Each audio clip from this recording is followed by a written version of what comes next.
Assalamualaikum warahmatullahi wabarakatuh.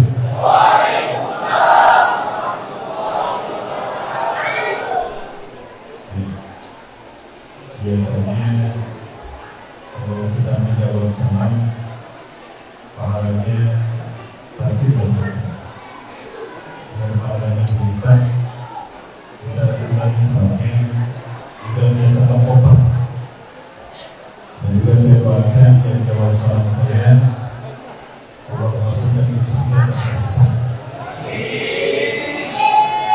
Yang jawab salam saya doakan hidupnya berkah dunia akhirat. Yang jawab salam saya doakan penjamputan lunas dunia. Amin ya amin berarti banyak kemudahan. Assalamualaikum warahmatullahi wabarakatuh.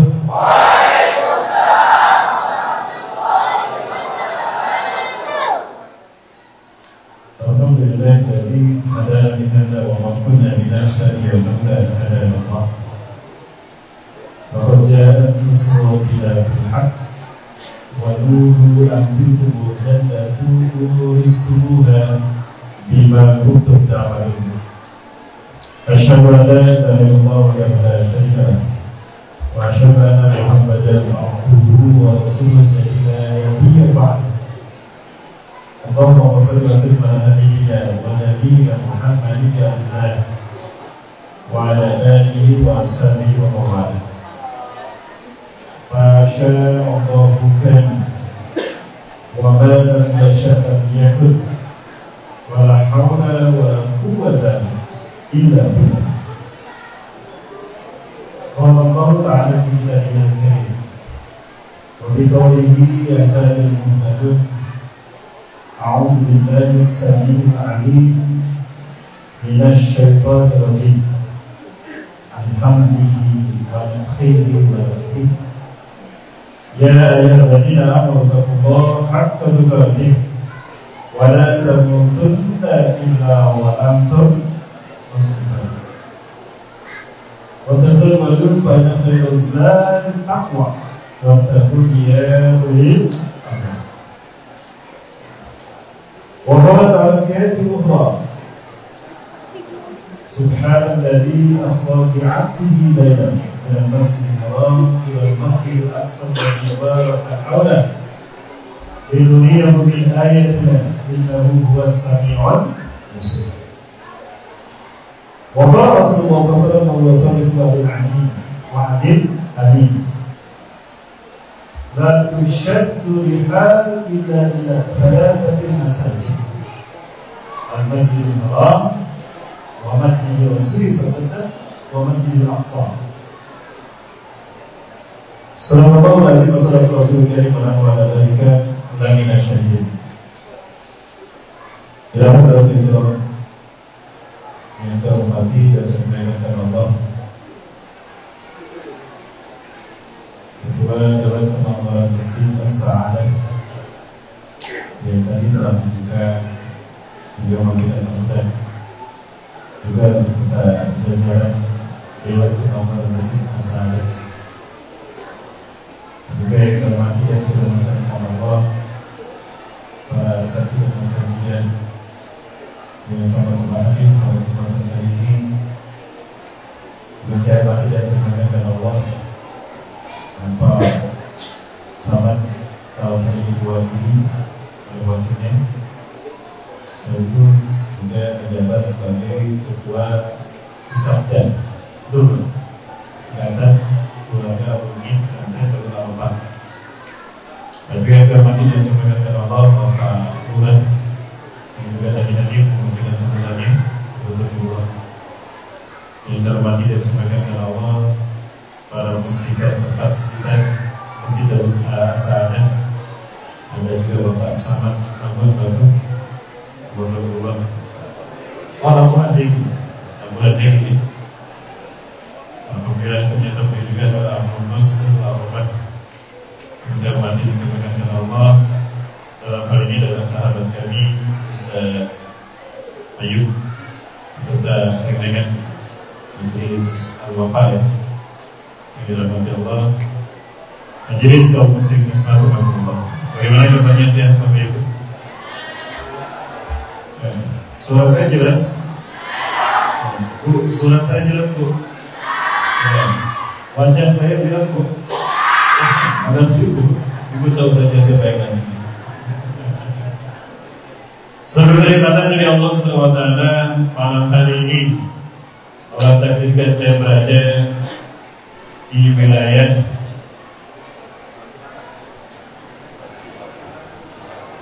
Kampung Bahari, Kelurahan Martubung. Ini adalah kesempatan pertama kami hadir di masjid ini. Sudah lebih dari 15 kali, mungkin sudah 20 kali kami datang ke Sumatera Utara. Rasanya hampir semua kabupaten di Sumatera Utara ini kami kunjungi. Terjauh kami datang ke Tapanuli Selatan, sudah bahkan ke Tanah Koromo sudah. Alhamdulillah malam ini Allah takdirkan hadir di Kelurahan Bahari Martubung. Ini semua adalah takdir Allah SWT. Yang tidak pernah saya bayangkan sebelumnya. Malam kemarin saya masih di Bandung, Jawa Barat. Saya berangkat dari Bandung jam 5:30 dari rumah menuju ke Cengkareng. Dari Cengkareng baru pertolongan kemarin. Tadi sampai jam 4:30 di hotel. Setengah 4 di bandara, sampai di hotel jam 5 sih. Luar biasa perjalanan. Tapi saya syukuri karena saya belum bertemu dengan saudara kami di provinsi yang saya akan menjadi salah satu provinsi yang akan mempertahankan kedaulatan NKRI ketika fitnah hari zaman terjadi. Amin. Walaupun sampai hari ini saya belum ditakdirkan bertemu dengan pemimpin Sumatera Utara, Bapak Haji Edi Rahmayadi, semoga Allah melindungi beliau. Salah satu dari gubernur yang saya juga kagum pada beliau.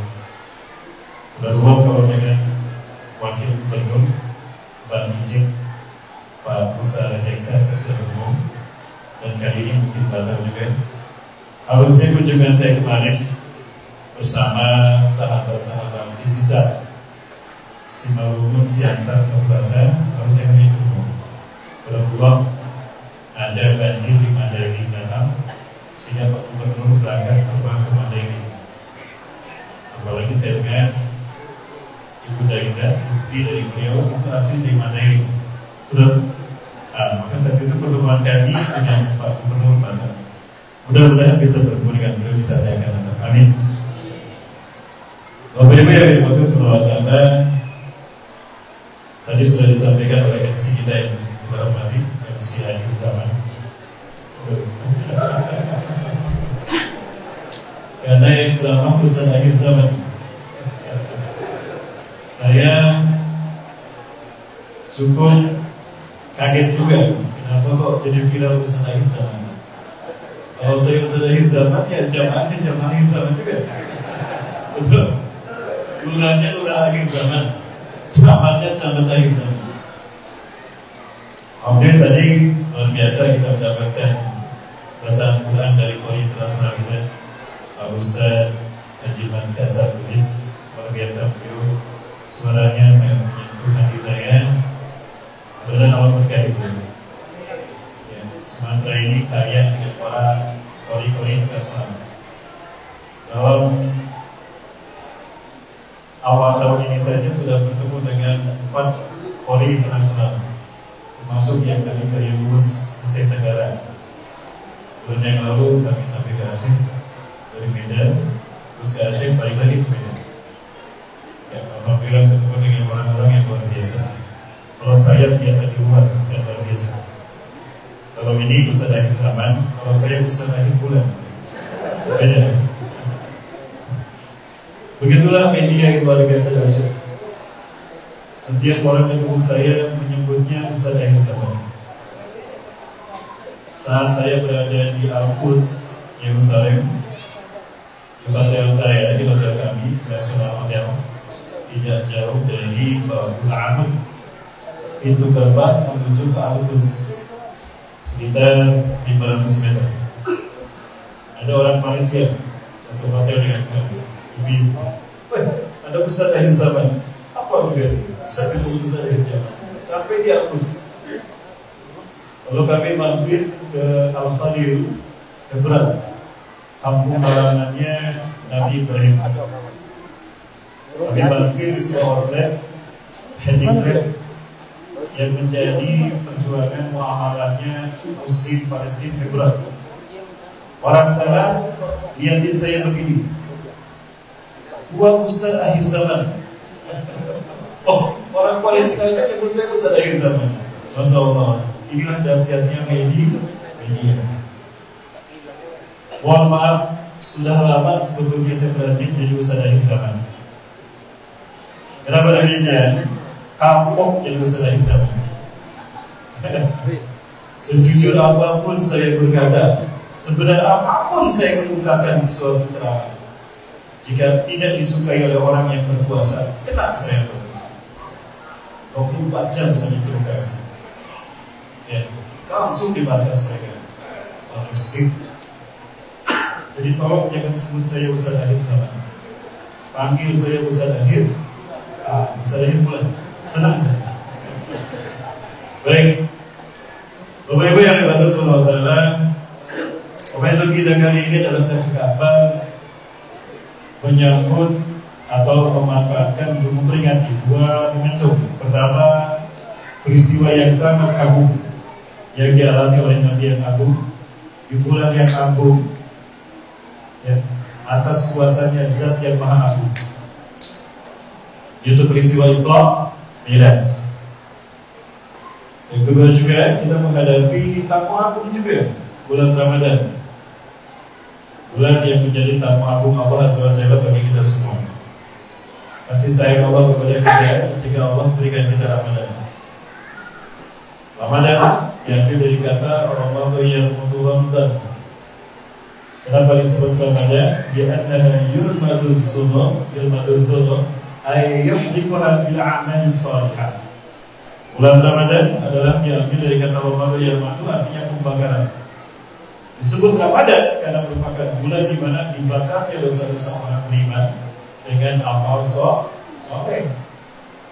Bulan pembakaran dosa dengan amal soleh. Makin banyak amal soleh dilakukan, makin banyak dosa terbakar.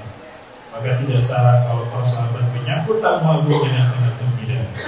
Nah, momentum ini yang kita peringati dalam kajian kita pada kesempatan kali ini, sekaligus menjawab tantangan dan fitnah akhir zaman yang memang nampaknya makin menunjukkan kelasnya. Beberapa Allah sadar tidak sadar, paham tidak paham, di depan kita sedang berdiri dengan gagah dan angkuhnya fitnah Dajjal yang saya lihat hampir sampai kepada titik puncak. Fitnah Dajjal itu sudah sampai pada titik puncak. Maka adalah hal yang sangat tepat jika kita memanfaatkan momentum Isra Mi'raj dan kedatangan tamu agung Ramadan untuk titik tolak kebangkitan umat Islam dunia, wabil khusus Indonesia. Kenapa demikian? Karena itulah tujuan dari peristiwa Isra Mi'raj. Peristiwa Isra Mi'raj merupakan satu cambuk yang sangat dahsyat dari Allah untuk Rasulullah SAW, yang tadinya beliau galau karena berat ujian dakwah beliau. Lalu Allah berikan Isra Mi'raj, maka beliau makin semangat. Jadi Isra Mi'raj ini merupakan titik tolak dakwah tauhid bagi Rasulullah SAW. Setelah tekanan demi tekanan, ya, intimidasi demi intimidasi dan pembantaian dialami oleh para sahabat. Bapak Ibu yang dimaksud Rasulullah adalah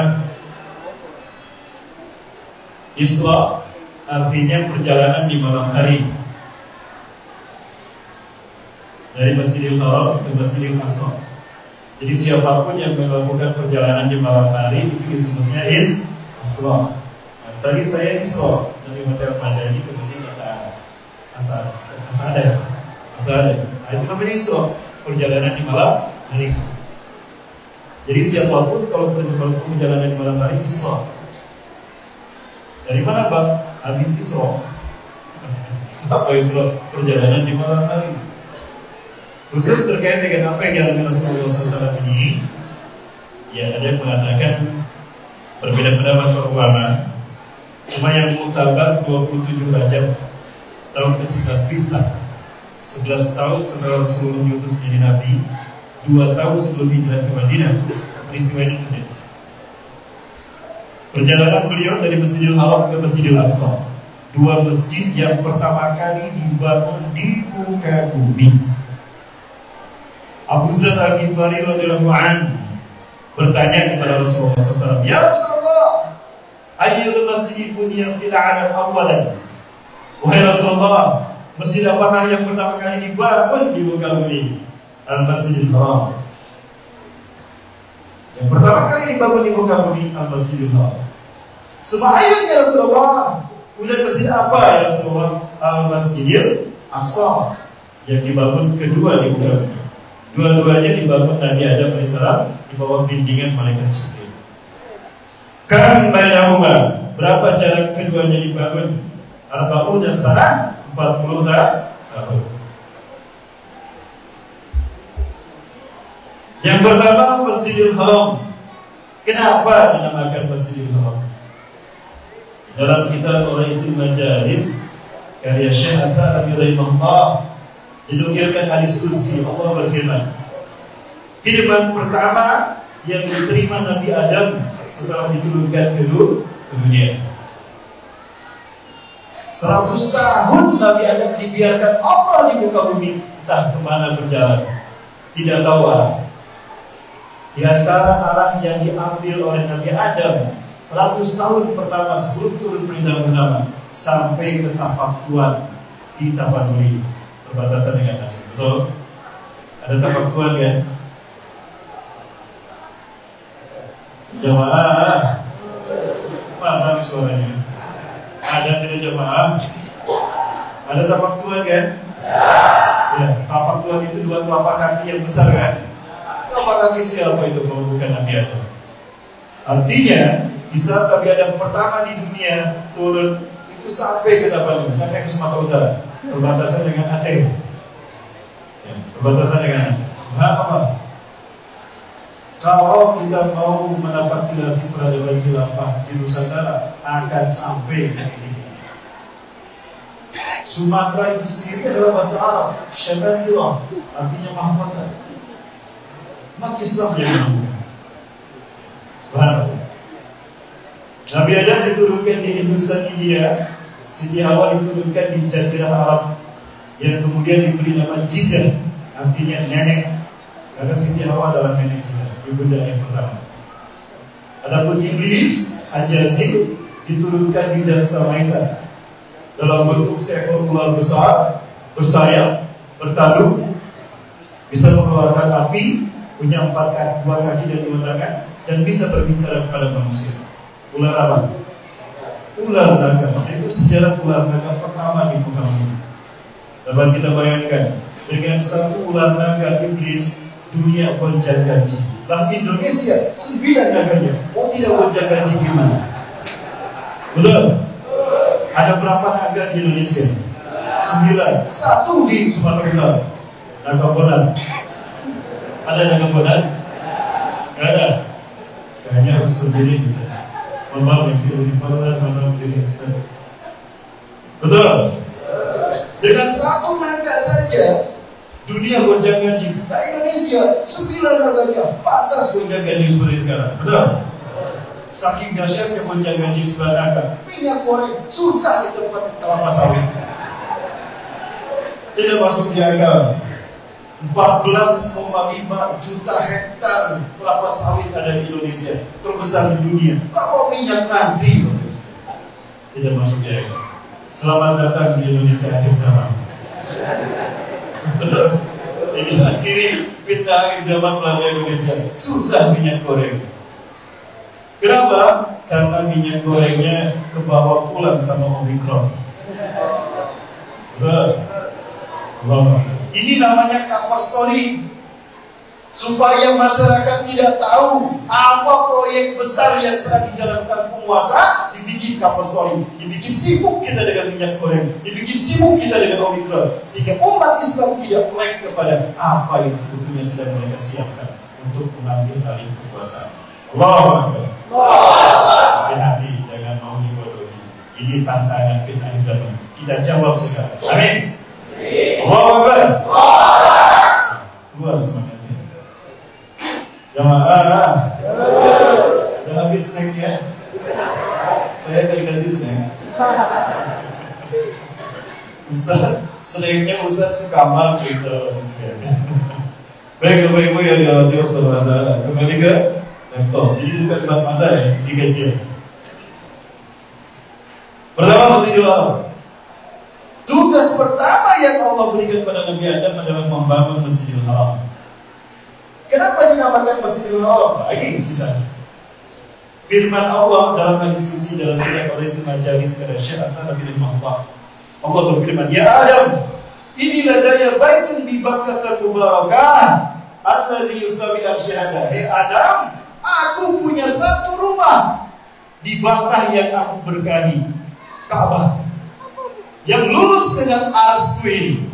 Inilah alasan kenapa Ka'bah harus dimakan, karena Makkah lurus dengan aras Allah.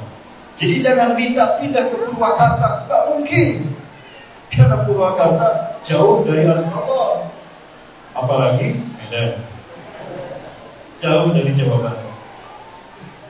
Tapi dekat ke Mekah kan? Lebih dekat ke Mekah. Nah ini alasan kenapa Ka'bah ada di Mekah, karena lurus dengan aras Allah. Maka sucinya aras Allah hadir di kota Mekah. Maka tanahnya dinamakan tanah haram. Haram kita mengotorinya dengan perbuatan dosa dan perbuatan buruk. Itulah kenapa masjidnya pun diberikan nama Masjidil Haram. Ini masjid pertama yang dibangun. Nabi Adam dibimbing oleh malaikat Jibril. Kapan itu terjadi? Di tahun 5872 sebelum Masehi. Kemungkinan di tahun itu Nabi Adam membangunnya. Jadi peradaban manusia belum sampai angka 7.000 tahun, 8.000 tahun dulu. Hampir 8.000 tahun peradaban manusia dulu. Nah, kemudian Masjidil Aqsa, Aqsa itu artinya yang terjauh. Itu arti Aqsa. Jika diukur dari Mekah, itu yang terjauh. Bukan As-Sa'adah, Al-Aqsa. Maka disebutnya Al-Aqsa. Berapa jarak antara Masjidil Haram dengan Masjidil Aqsa? Jaraknya 1233 km. Ya, jaraknya 1233 km. Jadi kalau semua PP berarti 2466 km. Maka tidak paham Abu Jahal kalau Rasulullah mengatakan cuma satu malam. Muhammad, aku pergi dari Masjidil Haram ke Masjidil Aqsa 1 bulan dengan kendaraan tercepat.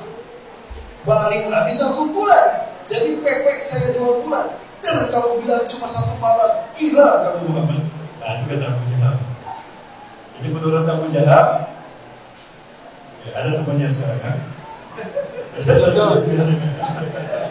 Sama dia juga tidak percaya. Ya. Menurut Abu Jahal masuk di angka kendaraan tercepat saat itu 1 bulan, balik lagi 1 bulan, ya PP 2 bulan. Masa Muhammad kamu bilang hanya 1 malam? Gila kamu Muhammad. Sebentar, ya gila siapa?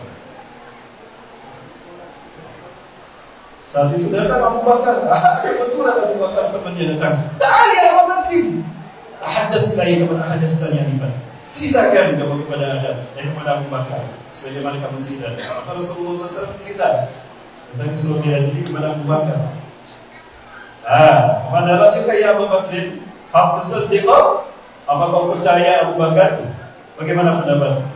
Di luar dugaan Abu Jahal, apa kata Abu Bakar?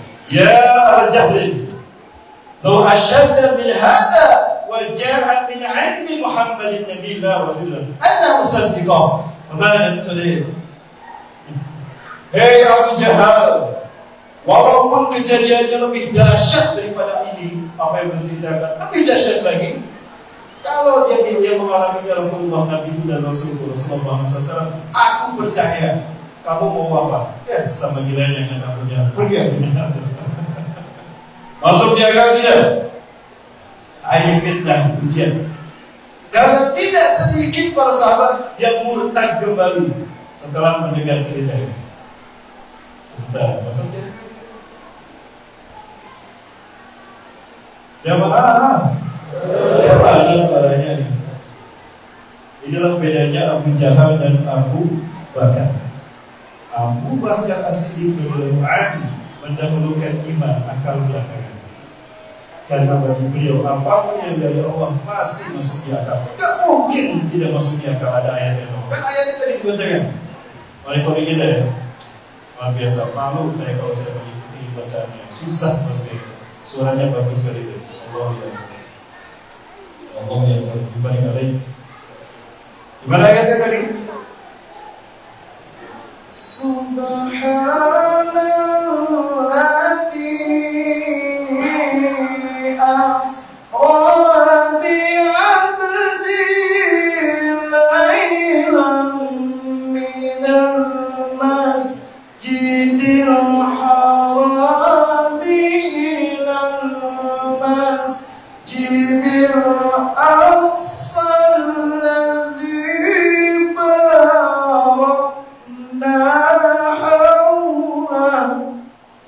barakna hawla. Satu. Linuriyahum min ayatina. Untuk kami perlihatkan kepada hamba-Mu kekasih-Mu Muhammad tanda kekuasaan kami. Pertanyaannya, adakah ayat-ayat Allah yang tidak masuk di akal? Kalau ada ayat Allah tidak masuk di akal, buat apa diimani?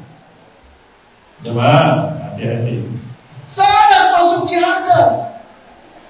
Inilah cerdasnya Abu Bakar. Ketika iman didahulukan, akal pasti membenarkan. Jika ada sesuatu yang datang dari Allah tidak kita pahami, bukan Allah yang salah, akal kita yang terbatas. Betul? Karena Allah Maha Kuasa dan tidak terbatas kekuasaan Allah. Sangat masuk di akal. Pikir Abu Jahal, Rasulullah naik Grab, Rasulullah naik Gojek, makanya tidak masuk di akal.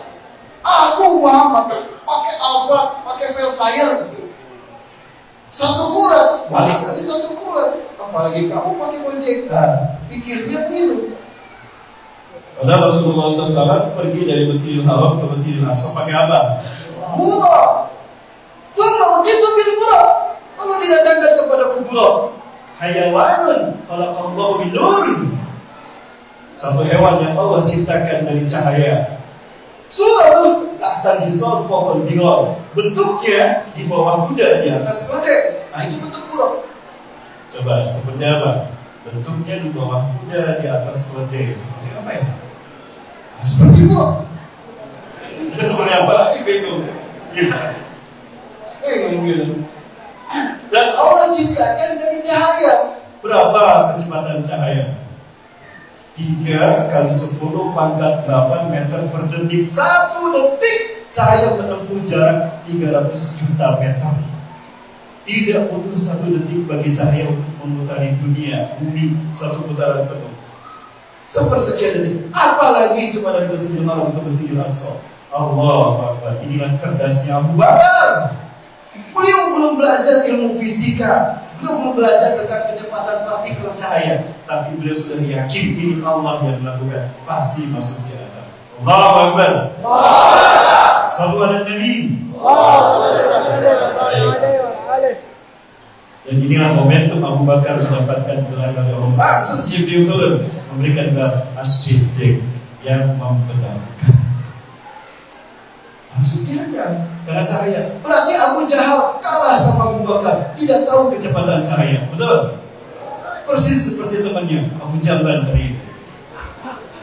Ada Abu Jamban? Saya tidak nyebut itu. Baik, Bapak Ibu yang dibantu. Kemudian udah gitu naik ke langit menggunakan batu mi'raj. Jadi mi'raj itu sebutan bagi alat, isim alat itu. Ya. Jadi kata mif'ala atau mif'alu, artinya mi'raj itu alat untuk naik. Araja yang menuju i'rajan, naik. Alat yang disebut mi'raj berupa sebuah batu. Ya, nanti kita lihat tempat-tempat dan alat Rasulullah naik. Waktu kita panjang? Jamaah sampai jam berapa?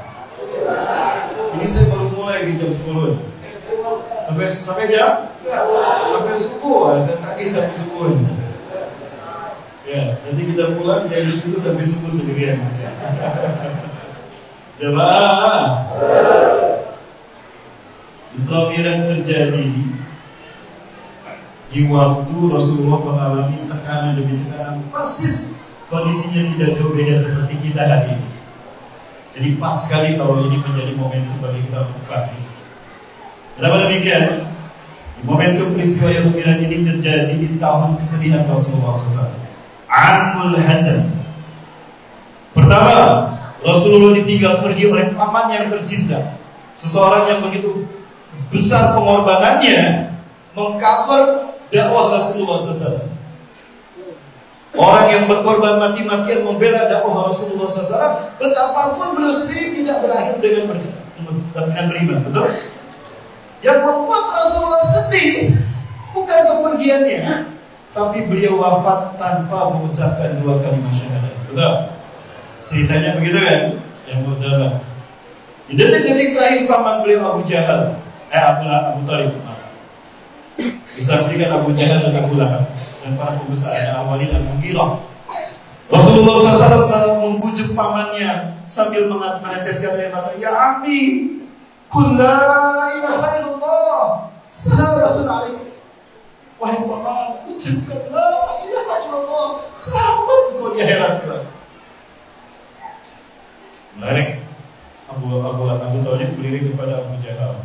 Abu Jahal bilang, kamu beriman kepada Muhammad, kamu ikuti agama Muhammad, kamu jasadnya tidak akan kami kubur, kami bakar jasadnya.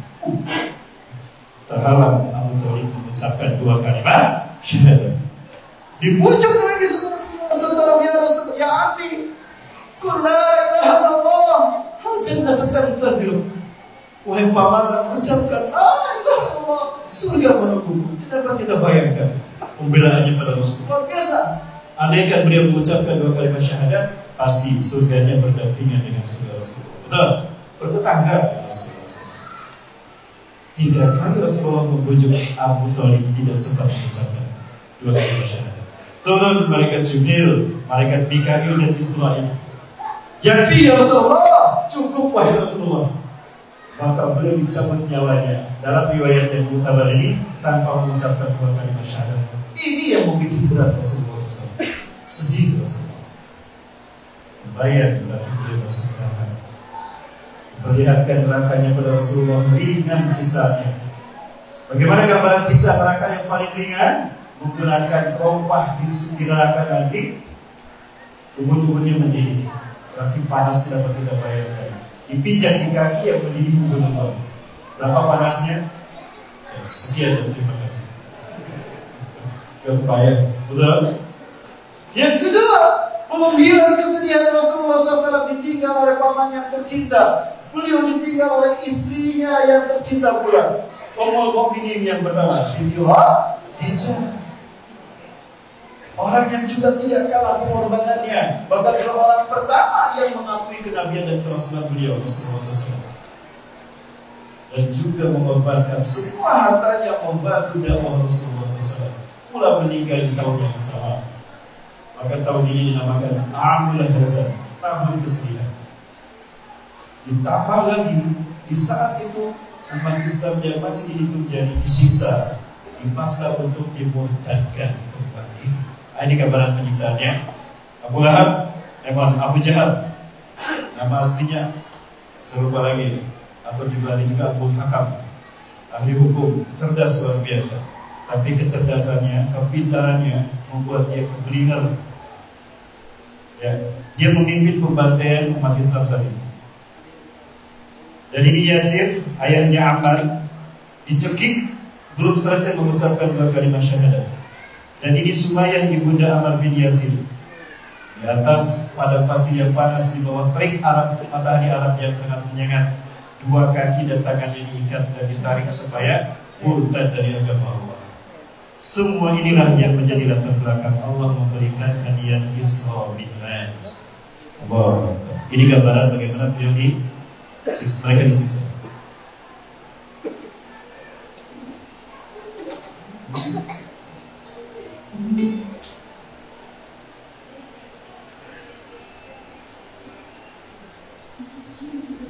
Sedang suaranya tidak kuat.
Yang dipegang tadi adalah miniatur Hubal, berhala terbesar yang ada di saat itu, di zamannya mereka.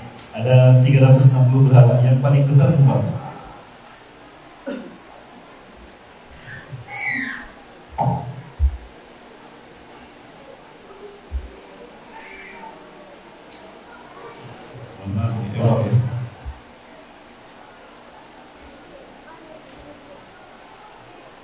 Jadi penyiksaan yang dialami oleh para sahabat, mereka dipaksa murtad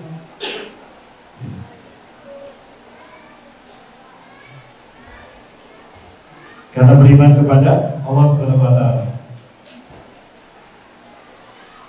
Maaf Bapak Ibu, ada virus ya. Nah, inilah peristiwa yang membuat Rasulullah merasa berat untuk melanjutkan dakwahnya. Ya.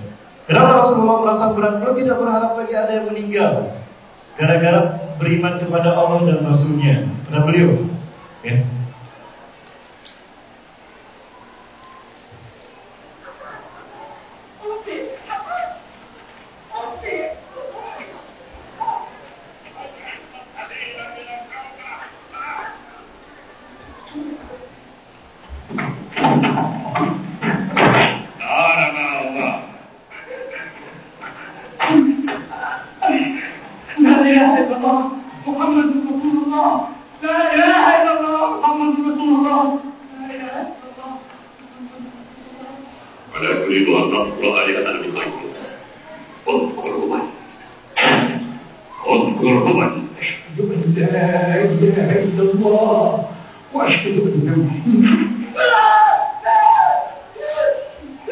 Belum selesai Yasir mengucapkan 2 kalimat syahadat, dicekik oleh Abu Jahal sampai syahid. Berikutnya Sumayyah yang disiksa.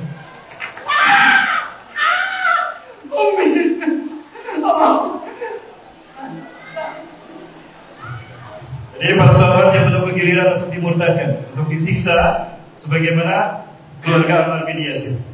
Bayangkan, mau tidak stres gimana? Inilah tekanan dan intimidasi yang dialami umat Islam di saat pertama dakwah Rasulullah SAW. Persis hari ini kita pun diintimidasi dan dizalimi mereka.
Allah, situasi yang dialami oleh umat Islam saat itu. Belum keluar ya sebenarnya. Baik, keluarga Ammar bin Yasir disiksa, dipaksa murtad dan tidak mau dibunuh di depan Ammar bin Yasir. Dan para sahabat menyaksikan, termasuk Rasulullah SAW menyaksikan. Dan Rasulullah belum punya kekuatan sehingga belum bisa menolong dan menyelamatkan mereka. Tapi apa beliau batal dan gagal kenabiannya? Tidak. Bayangkan sekelas Rasulullah SAW belum bisa menolong mereka. Tidak benar. Bahkan dalam satu riwayat itu tombak ditusukkan dari kemampuan tembus sampai ke kepala. Solidnya luar biasa. Jadi kalau ada pembantaian hari ini dialami umat Islam, solid luar biasa, sama dengan teman-teman. Sebabnya apa? Karena beriman, karena beriman kepada Allah SWT. Sampai Rasulullah mengatakan, ya Allah, mata Rasulullah, kapan pertolongan Allah datang? Sekelas Rasulullah katanya. Apalagi kita hari ini. Maka turun malaikat Jibril, berdiri di samping Rasulullah SAW. Ya Rasulullah, irfa'asaka.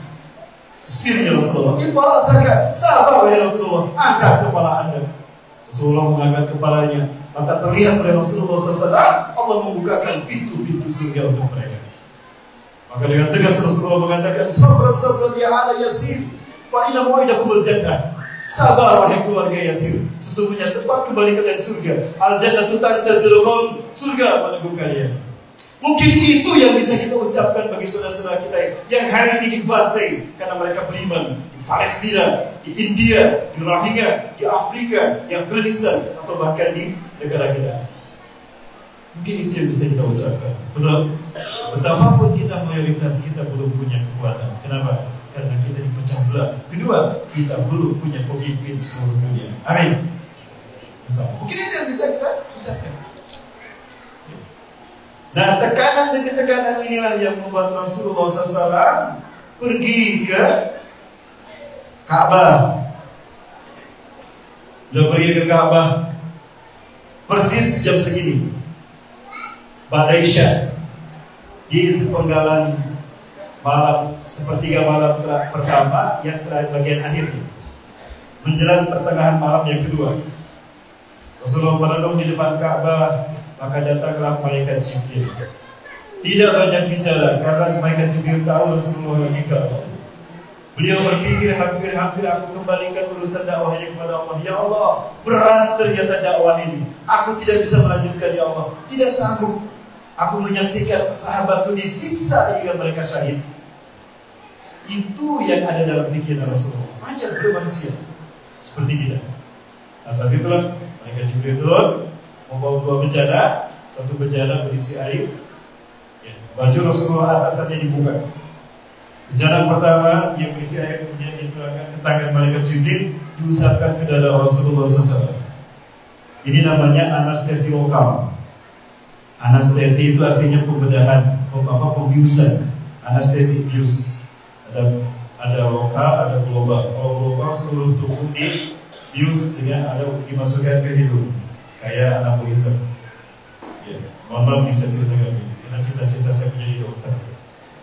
Ya, kalau tadi dari pesantren menjadi pengusaha, dari pesantren menjadi camat, kalau saya dari umum menjadi ustaz.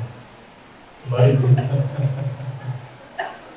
Berhati Allah, itu pembiusan yang dialami Rasulullah. Kemudian malaikat Jibril menusukkan belatinya dari sini dibeleng ke bawah.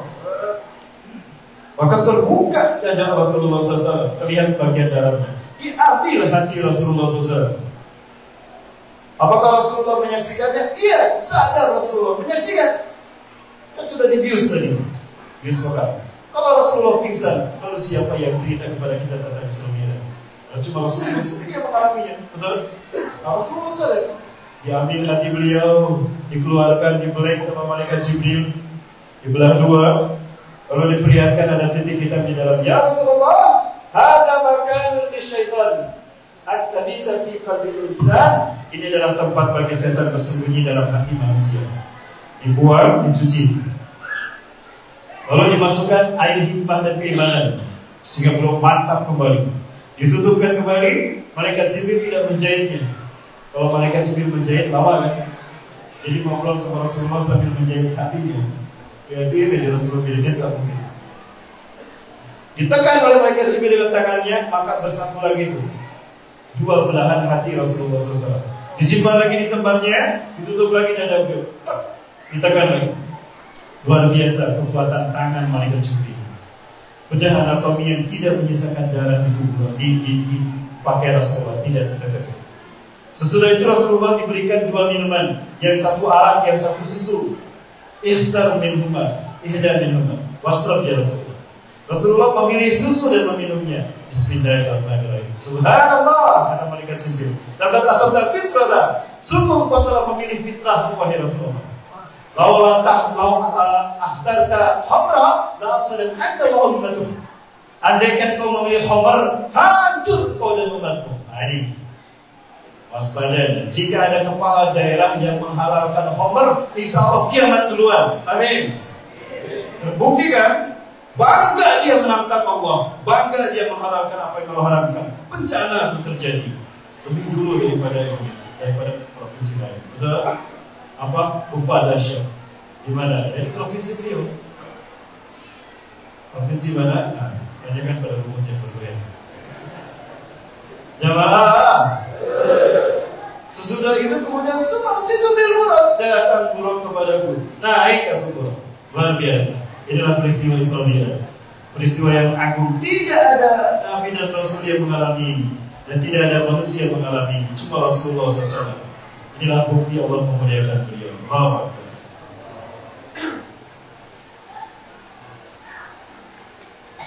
Mohon maaf ini error Bapak Ibu ya.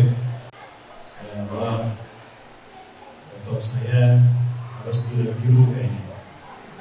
Apa yang biru Bapak Ibu? Lempar beri yang baru. Ada yang mau ngasih sama saya sih. Ya, dilemparnya kertas ya, bukan ke jamaah. Kalau ke jamaah nanti kembali lagi. Sudah. Baik. Dua peristiwa agung dialami Rasulullah SAW. Isra. Dengan peristiwa Isra dari Mekah ke Masjidil Aqsa di Al-Quds, Rasulullah diperlihatkan kepada beliau peradaban para nabi dan rasul. Diceritakan sama malaikat Jibril. Rasulullah, tuh di sana Nabi Adam turun di Hindustan, ibumu Siti Hawa di Jeddah, Iblis di sana di Desa Baisan di Irak. Diperlihatkan peradaban para nabi. Tuh itu Syajar Musa alaihissalam. Di situ Musa bersembunyi setelah melarikan diri dari Fir'aun. Setelah berhasil memukul KO seorang pemuda Mesir, lelaki Mesir, ditinju mati. Takut dibunuh, ditangkap oleh Fir'aun, lari. Nah itu pohon yang disembunyi, yang tempat dia bersembunyi berteduh, Syajar Musa. Diceritakan peradaban para nabi dan rasul, hingga akhirnya sampailah kepada Masjidil Aqsa. Sampailah ke Masjidil Aqsa.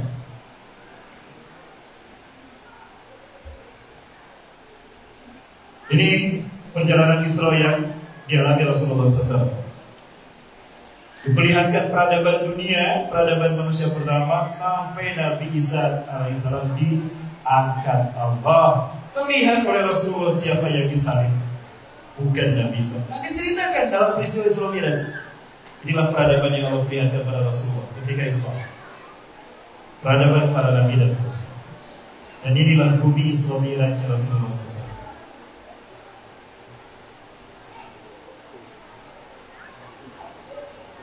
Suaranya nggak ada.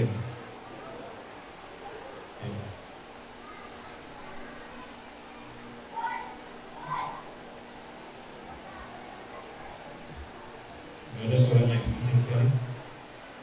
Hanya dalam perairan Palestina. Ini sungai Jordan, Nahrul Urdun, sungai di mana Nabi Yahya dan Nabi Zakaria pernah tinggal di sekitar sini. Nabi Yahya ditemukan di sini sedang masuk ke dalam kuburan. Dan ini Danau Tiberias. Danau Tiberias adalah danau yang apabila kering maka Dajjal akan datang. Ya, apabila Dajjal datang, fitnah akhir zaman sempurna.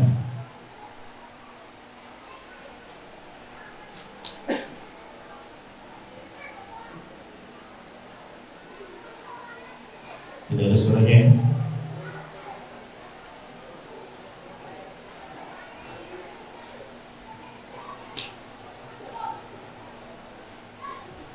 Ya.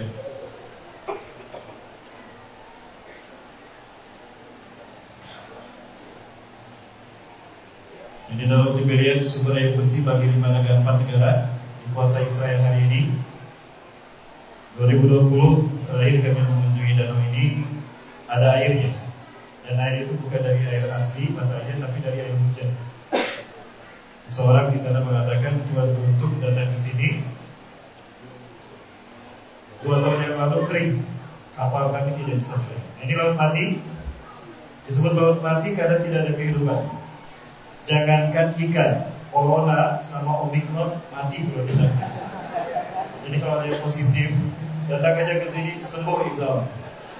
Di sinilah tempat dibenamkannya kaum Sodom dan Gomora, pelaku LGBT. Apa LGBT? Lontong, gehu, bala-bala tempe. Itu kesukaan saya. Lesbian, homoseksual. Kaum Nabi Lut alaihissalam, keponakan Nabi Ibrahim. Nah, di sini. Dulu tidak ada laut, adanya gunung. Nah, ini yang tersisa dari kampung Nabi Lut alaihissalam.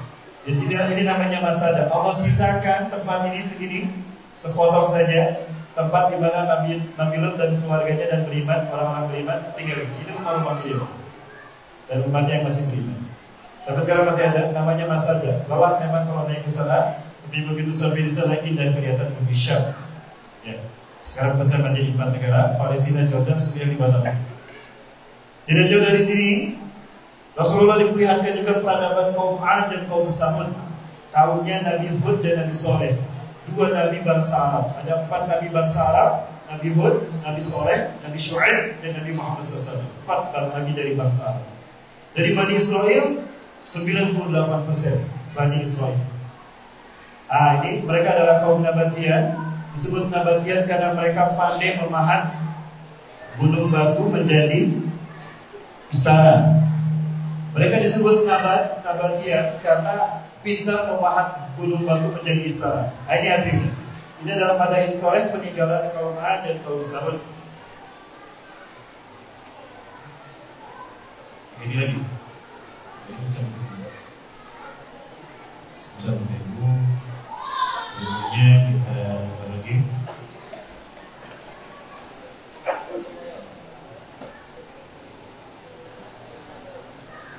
Jemaah bersabar ya. Masih ada waktu jemaah.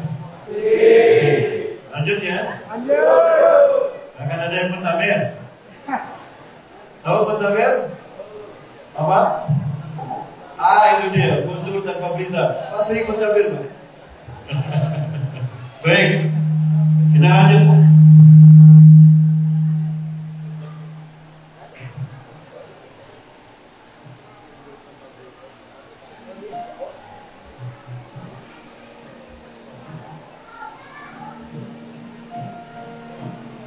Hanya dari laut mati. Saya pernah mencoba berenang di sini, Masya Allah, Bapak Presiden. Walaupun hanya semutut, terapung. Kenapa? Saking tingginya kadar garam. Jadi dulu tidak ada gunung, adanya bongkar, ada gunung, tidak ada laut, dulunya gunung, dibikin gempa, dibelah sama Allah 2 kota, Sodom dan Gomora diangkat ke langit, lalu dibalikkan, lalu dibenamkan. Sampai 300 meter paling rendah di bawah permukaan laut. Warna putih ini garam. Itu dari gunung-gunung yang mengandung garam ditimpakan sehingga Allah harapkan ada kehidupan di sana. Makanya dinamakan Al-Bahrul Mayyit, laut mati. Tidak ada kehidupan. Jangankan ikan tadi, omikron mati. Insyaallah kita akan berangkat ke sini bulan Zulhijjah. Kita Idul Adha di Palestina. Bapak Ibu yang ikut saya silakan daftar. Ya, catat nama kelapan ini. Didaftar di sini. Begini. Insyaallah saya sudah dapat tiket bulan Zulhijjah nanti. Kita lebaran, haji, kita kurban nanti di Masjidil Aqsa. Namun dari sekarang, ongkosnya berapa Ustaz? $2.350. Sekitar 33 sampai 34 juta. Tapi perjalanannya luar biasa. Kita akan datang ke beberapa negara, Jordan, Palestina, Mesir. Nanti bisa transit di Dubai atau di Qatar. Kita studi peradaban para nabi. Langsung di tempat Allah mengutus Nabi dan Rasul. Langsung di tempat azab itu diturunkan. Tidak jauh dari sini pula Rasulullah diperlihatkan dibawa ke Bukit Zaitun. Nah, ini Bukit Zaitun. Allah Akbar. Yang barusan adalah Bukit Zaitun. Dari Bukit Zaitun inilah kita bisa melihat keindahan Al-Aqsa, bumi Isra Mi'raj Rasulullah. Di Bukit Zaitun ini ada benteng besar, ada dinding besar, tingginya 8 meter, lebarnya 1 meter 25 cm. Panjangnya 715 km memisahkan Palestina dan Israel. Dari bukit inilah kita bisa melihat keindahan Al-Quds. Orang Yahudi menyebutnya Yerusalem.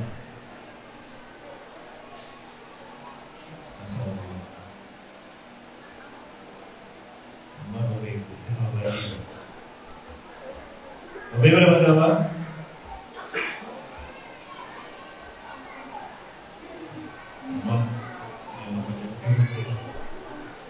Laptop saya sudah di swab dan ternyata positif.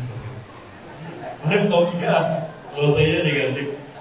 Makanya sekarang error. Mohon maaf masalah, kita percepat saja. Nah, bukan error ya.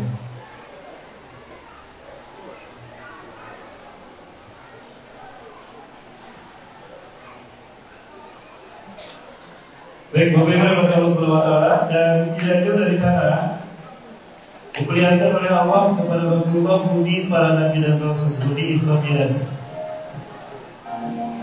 Nah, dari sinilah terlihat keindahan Al-Quds. Jika kita menyebut Al-Quds, berarti kita menyebutkan Palestina milik umat Islam. Kalau kita menyebutkan ini Yerusalem, berarti ini milik Yahudi. Nah, inilah Masjidil Aqsa. Kesini Rasulullah Islam. Ini pintu yang bisa kami masuki, Babul Amud. Hotel kami di sebelah sini. Kami jalan, ini namanya Salahuddin Gate. Dan ini adalah kuburan kaum muslimin, ini Babul Asbad, yang dulu dimasuki puluhan ribu Bani Israel setelah mereka meninggalkan Mesir. Sepeninggal Nabi Harun dan Nabi Yahya. Ya. Mama Nabi Musa dan Nabi Harun. Ini adalah Masjid Umar. Di sini Umar bin Khattab menerima kunci Al-Aqsa dari pendeta Sophronius. Karena pendeta Sophronius dari pendeta Romawi yang memegang ini. Setelah Umar bin Khattab menaklukkan, membebaskan bumi Islam dan dunia termasuk Al-Quds, pendeta Sophronius bilang ini, aku tidak akan menyerahkan kunci Al-Aqsa kepada siapapun termasuk kepada Umar bin Khattab, khalifah umat Islam. Hatta ya'timuna, sampai Umar bin Khattab datang ke sini, aku serahkan langsung. Maka Umar bin Khattab datang sendiri ke sini. Takut bangsa Yahudi dan Nasrani. Kebayang kalau pemimpin dunia datang, habis mereka dibantai. Begitulah raja-raja barat kalau mereka datang ke sebuah negara. Habis penduduk yang bertentangan di babat. Persis seperti pejabat hari ini.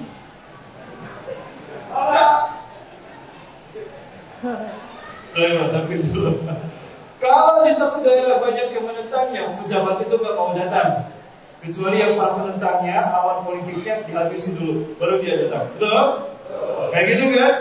Takbir betul? Kayak gitu. Umar bin Khattab tinggal.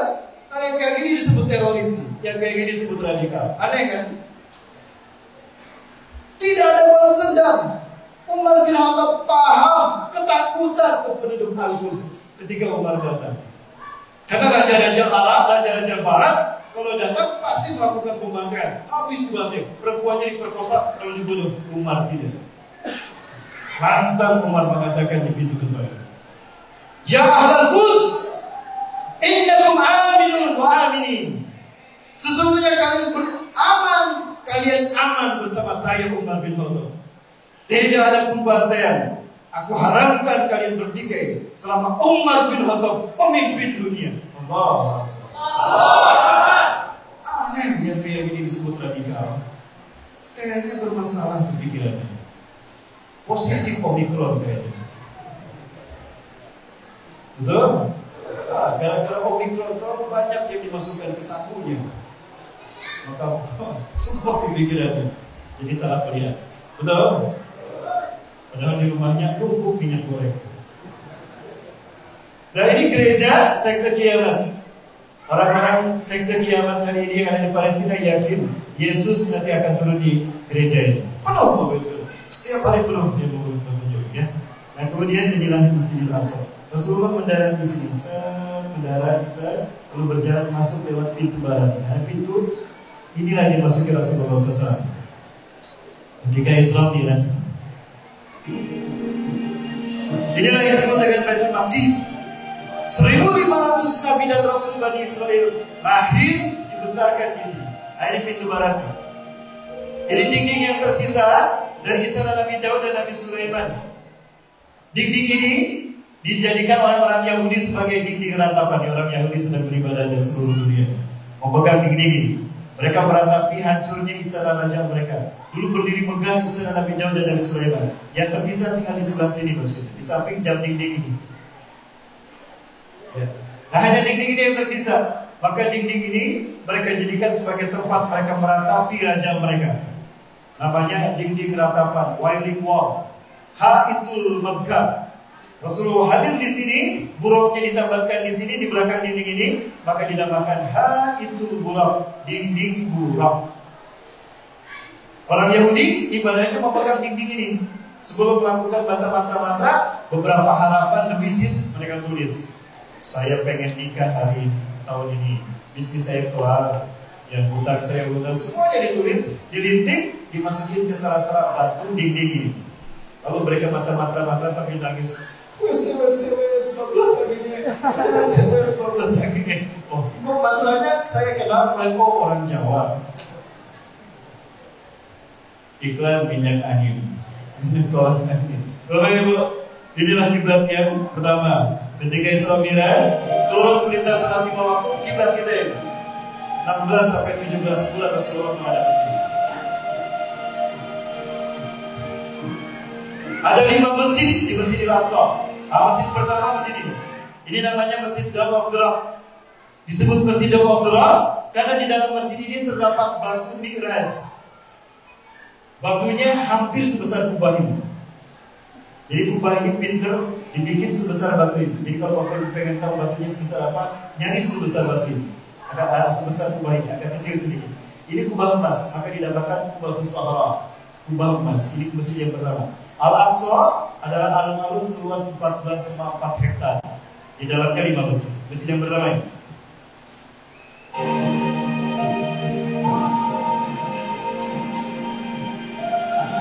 Masjid yang kedua Masjid Qibli. Yang kubahnya ini disebut Masjid Qibli karena disinilah sholat pertama kali sholat asar menghadap ke Ka'bah. Ka'bah di sebelah bawah arah sini. Dan kiblatnya di sini. Sholatnya di sini, sholat asar pertama menghadap Ka'bah. Maka dinamakan Masjid Qiblat. Setelah turun Al-Baqarah 144, "Taqara taqalu mawajjika fi salat, fala nuwalli laka qiblatan tardah, wa walli wajhaka syatral masjidil haram." Sholatnya di sini. Di depan ada tangga ke bawah di depan masjid ini. Di halamannya ada tangga ke bawah adalah Masjid Al-Aqsa Al-Qadim. Nah, dari sini bisa masuknya. Ada genset yang digunakan untuk menyalakan Al-Aqsa karena Israel sudah memutuskan aliran listrik. Nyalanya listrik Al-Aqsa itu dari genset. Maka butuh minyak. Sumbangan terbesar minyak untuk Al-Aqsa diantaranya Indonesia. Allahu Akbar. Terangkat Bapak Ibu. Sumpah berat majelis Al-Wafa insyaallah. Saya berangkat sendiri Bapak Ibu. Insyaallah bersama istri saya berangkat. Saya seperti biasa saya sampaikan bantuan yang sampai ke saya kirimkan sendiri. Kami keluarkan dalam bentuk dolar karena yang dibutuhkan di sana dolar. Kita akan berikan untuk beberapa pihak, salah satunya DKM Masjid Al-Aqsa. Ada beberapa yang kami temukan di sana. Di Bapak Ibu rahmati Allah, masjid yang keempat di bawah lantai ini, Masjid Bulog. Masjid yang kelima yang terakhir di bawah lantai ini, masuknya lewat pintu ini.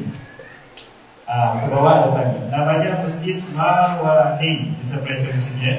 Inginnya saya perlihatkan setiap sudut Al-Aqsa Bapak Ibu, tapi waktu tidak cukup.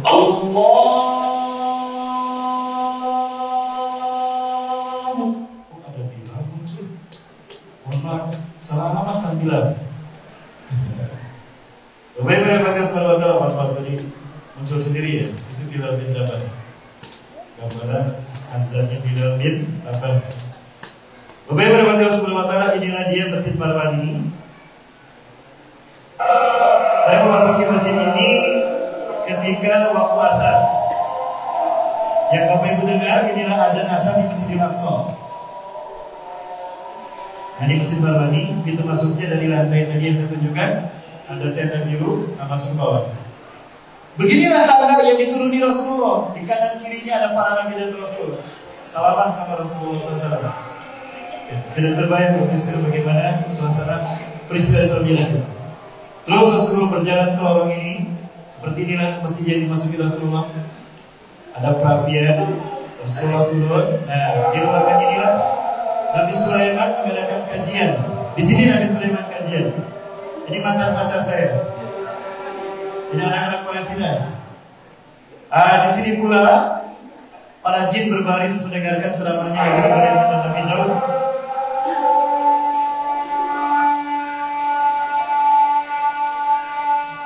Ini ibu muda Palestina, masih muda sudah cantik. Ustaz juga manusia, tahu yang cantik saya enggak? Terus masuk saya ke dalam.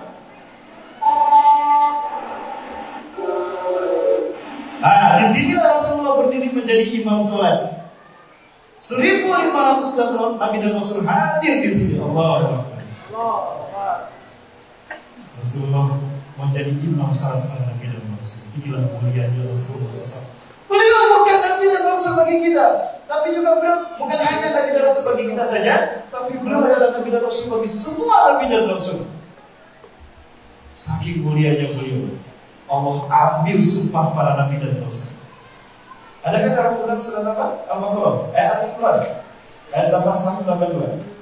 Allah berfirman, وَإِذْ أَخَذَ اللَّهُ مِيثَاقَ النَّبِيِّينَ لَمَا آتَيْتُكُم مِّن كِتَابٍ وَحِكْمَةٍ ثُمَّ جَاءَكُمْ رَسُولٌ مُصَدِّقٌ لِمَا مَعَكُمْ لَتُؤْمِنُنَّ بِهِ وَلَتَنصُرُنَّهُ. Luar biasa. Semua Nabi dan Rasul akan dihukum Allah jika tidak menjadi makmum Rasulullah SAW. Sampai Rasulullah SAW katakan, "Lau kana Musa wa Isa hayyin." Andaikan Musa ada di sana, Isa bin Maryam ada di sana, Lawahu siapa? Allah tidak akan melaporkan urusan hidup mereka sampai mereka datang menjadi umat, kata Rasulullah. Saudara Nabi. Nabi dan Rasul kita yang tercinta. Maka beruntung kita menjadi umat beliau. Paling pertama masuk surga umatnya. Dan berapa banyak penghuni surga? 2/3 surga dibuki untuk umat Rasulullah SAW. Amin. Mudah-mudahan kita semua termasuk di dalamnya. Amin. Di masjid inilah terdapat mihrab Siti Maryam. Di masjid ini Rasulullah ketemu Nabi Zakaria. Rasulullah, di sini saya sholat, kata Nabi Zakaria. Ini peristiwa Islam. Kenapa Rasulullah dipertemukan dengan para Nabi? Biar tahu seberapa besar tantangan yang dialami para Nabi dan Rasul. Bahwa ternyata para Nabi dan Rasul sebelum beliau lebih berat ujiannya. Betul? Ini tujuan Islam ini, Islam. Ternyata Nabi sebelum saya lebih berat. Nabi Zakaria lebih berat tubuhnya. Aku sholat di sini Rasulullah. Sholatku belum selesai. Yahya anakku datang sholat di situ. Kami sedang sholat berdua, datang tentara Romawi. Tentara Romawi. Apa tadi Pak? Tentara Romawi. Jangan salah sebut ya.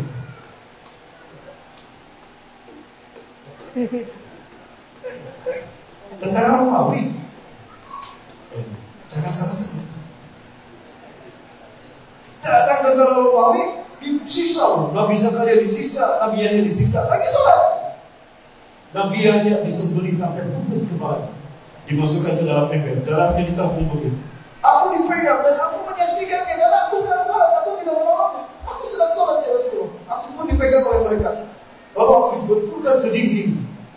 Dalam keadaan kesakitan aku melanjutkan sholat.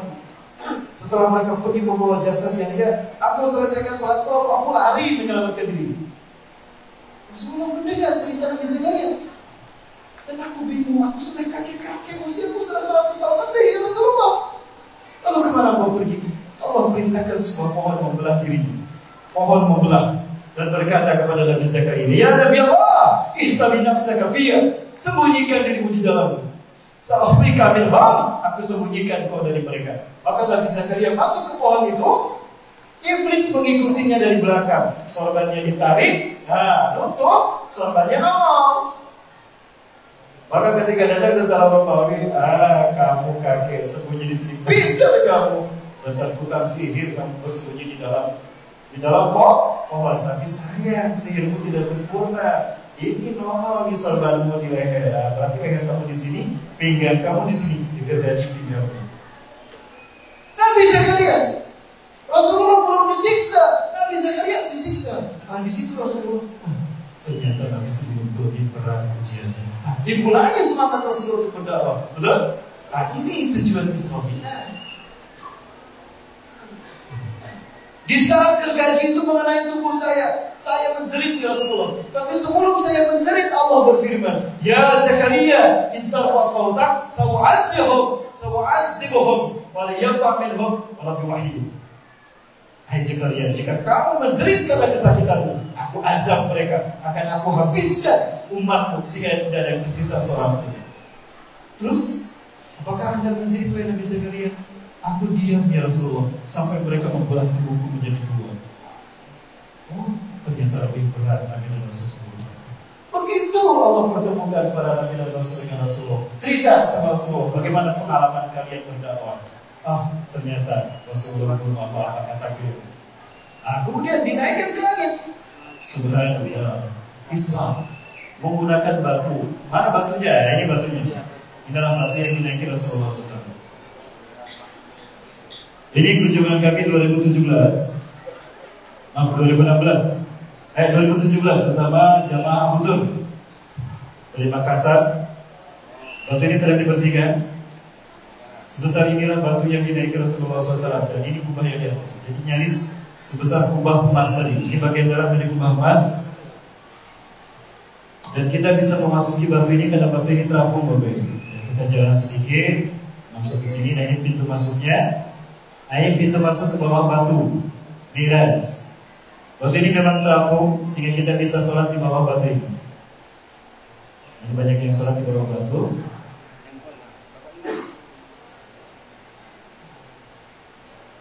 Dulu di zaman perang salib 76.000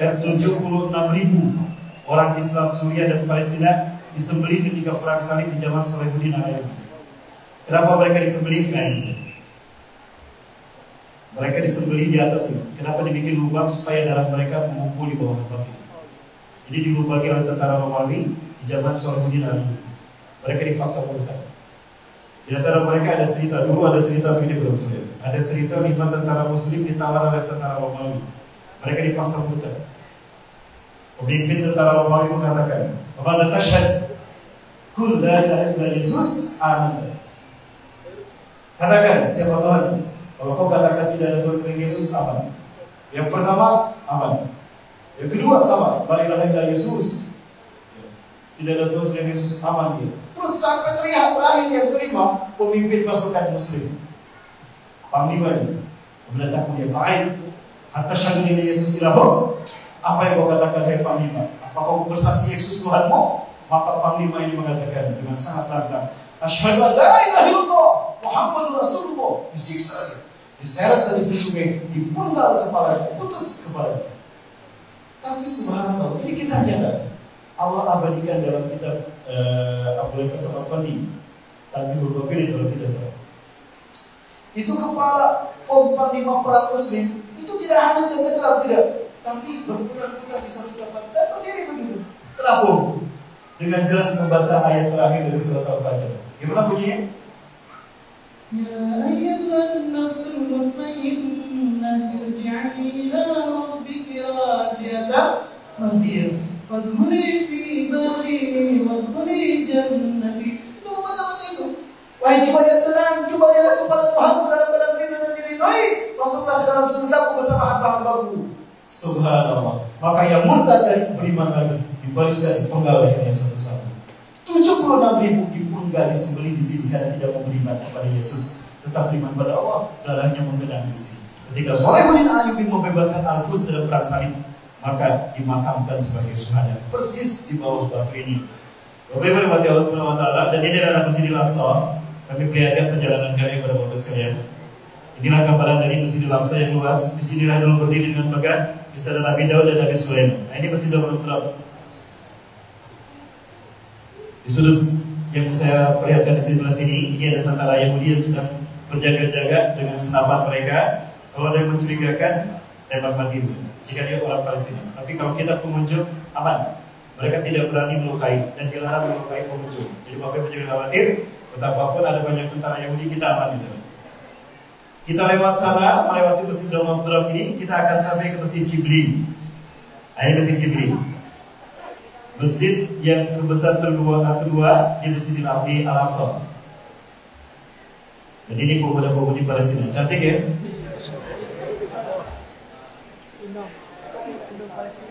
Cantik tidak, Bang? Mau nikah sama mereka? Oh, amin. Bapak Ibu yang dirahmati Allah, namun apa yang terjadi? Apa yang terjadi hari ini dengan Masjidil Aqsa? Demi Allah, di depan mata kepala kami sendiri, Masjidil Aqsa mengalami kehancuran. Yahudi menghancurkan Masjidil Aqsa. Tidak kurang ada 300 terowongan mereka bangun, Bapak Ibu.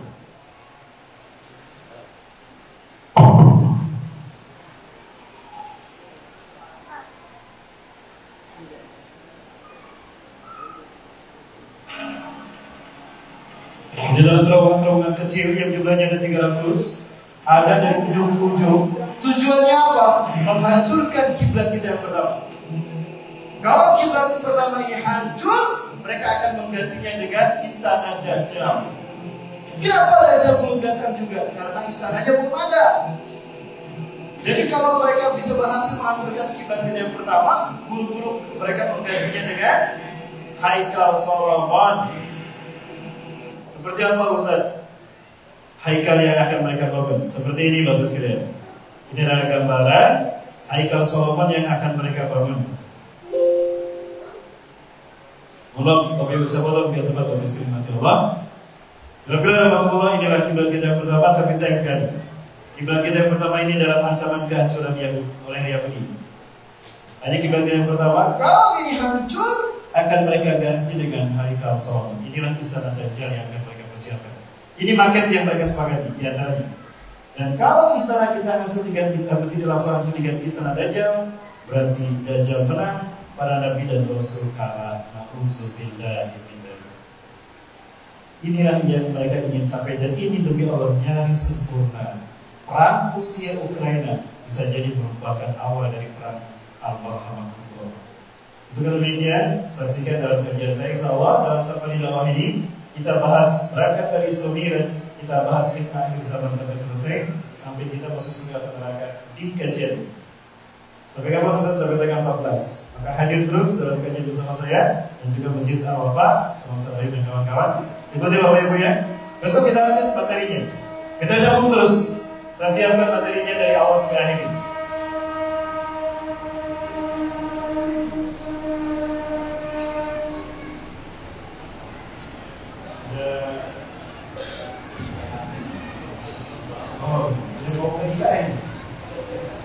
Mau ke IKN kan? IKN Kalimantan. Bapak Ibu yang dirahmati Allah Subhanahu wa taala. Jadi tujuan mereka menghancurkan kiblat kita adalah untuk menggantinya dengan istana Dajjal. Kenapa demikian? Nanti kita bahas. Yahudi yakin Dajjal sebentar lagi keluar. Jadi Masjidil Aqsa 50 meter dan terowongan-terowongan ini yang sempat dibongkar dan diperlihatkan oleh Syekh Raid Salah kepada umat Islam dunia. Ada orang Yahudi yang mereka sesekali masuk mengganggu jamaah kaum muslim yang sedang sholat isya. Diwakilkan oleh Allah. Demi Allah, mereka sedang bergembira sekarang. Kenapa mereka bergembira? Karena Dajjal yang mereka tunggu-tunggu sebentar lagi datang. Di dalam pertemuan Benyamin Netanyahu dengan Nabi Yahudi.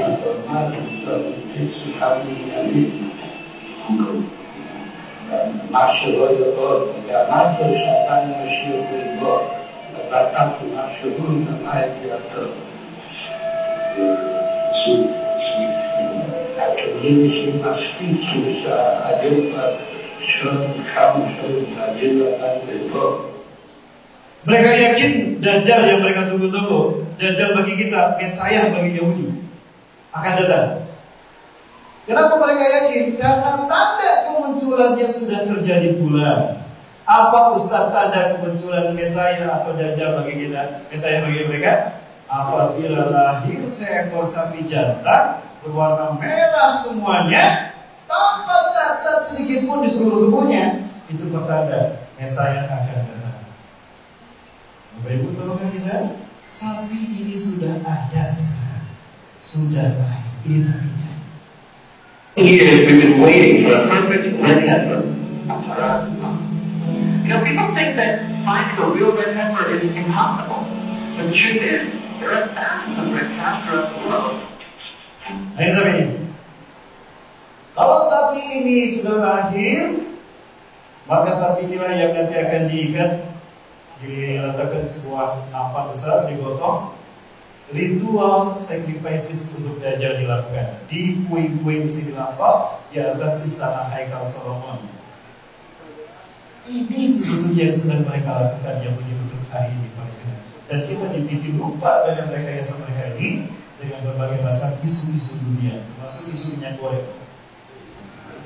Iya, kita gara-gara minyak goreng dibikin lupa kalau Yahudi sebentar lagi akan menghancurkan kiblat yang pertama. Ini sebetulnya isyarat dibalik peristiwa seperti itu. Sapi ini nanti akan disembelih oleh Dajjal. Lalu darahnya akan dialirkan ke titik-titik yang menjadi gambaran peta dunia. Akan dialirkan darahnya akan mengalir ke benua Arab, benua Timur Tengah, Afrika, Asia, benua Asia, Afrika, Jazirah Arab, semuanya darah-darah ini akan mengalir ke sana.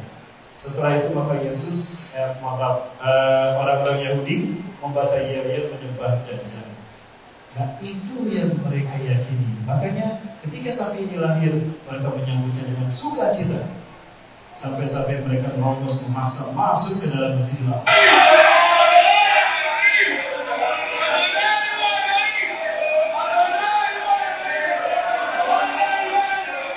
Ini adalah para pemuda-pemudi Yahudi yang mereka menginginkan segera dihancurkan Masjidil Aqsa. Dengarkan kata-kata mereka. Hancurkan Al-Aqsa, bangun istana Solomon untuk Elohim Tuhan kita.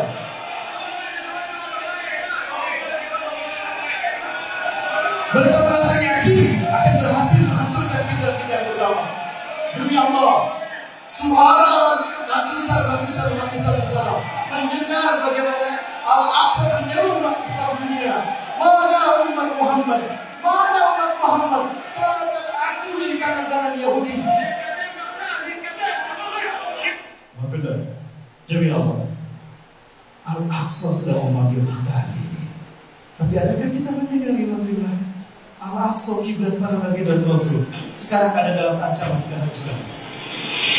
Demi Allah, saya menyaksikan sendiri bagaimana mereka menggali terowongan ini, bagaimana robohnya beberapa pilar yang ada di sana, bagaimana robohnya jatuhnya lantai-lantai Masjidil Aqsa.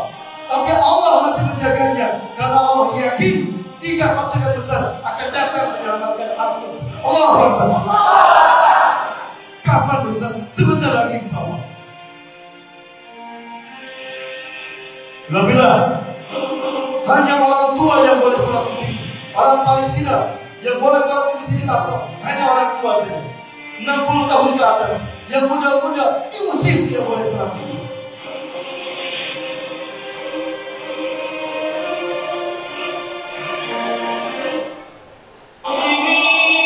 Saksikan, di bulan Ramadan mereka ingin sholat Jumat, tidak boleh. Diusir, ditembak, dilempari gas air mata. Inilah Al-Aqsa hari ini. Kemana umat Islam dunia? Kita hanya merayakan Al-Isra Mi'raj dalam bentuk kajian. Lupa bumi Isra Mi'raj sedang dikuasai Yahudi.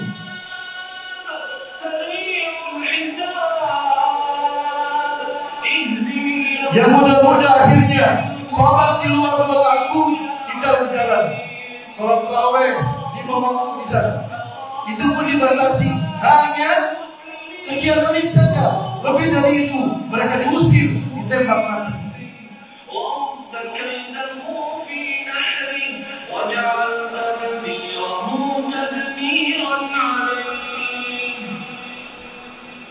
Inilah Isra Mi'raj itu dan sudah dilakukan.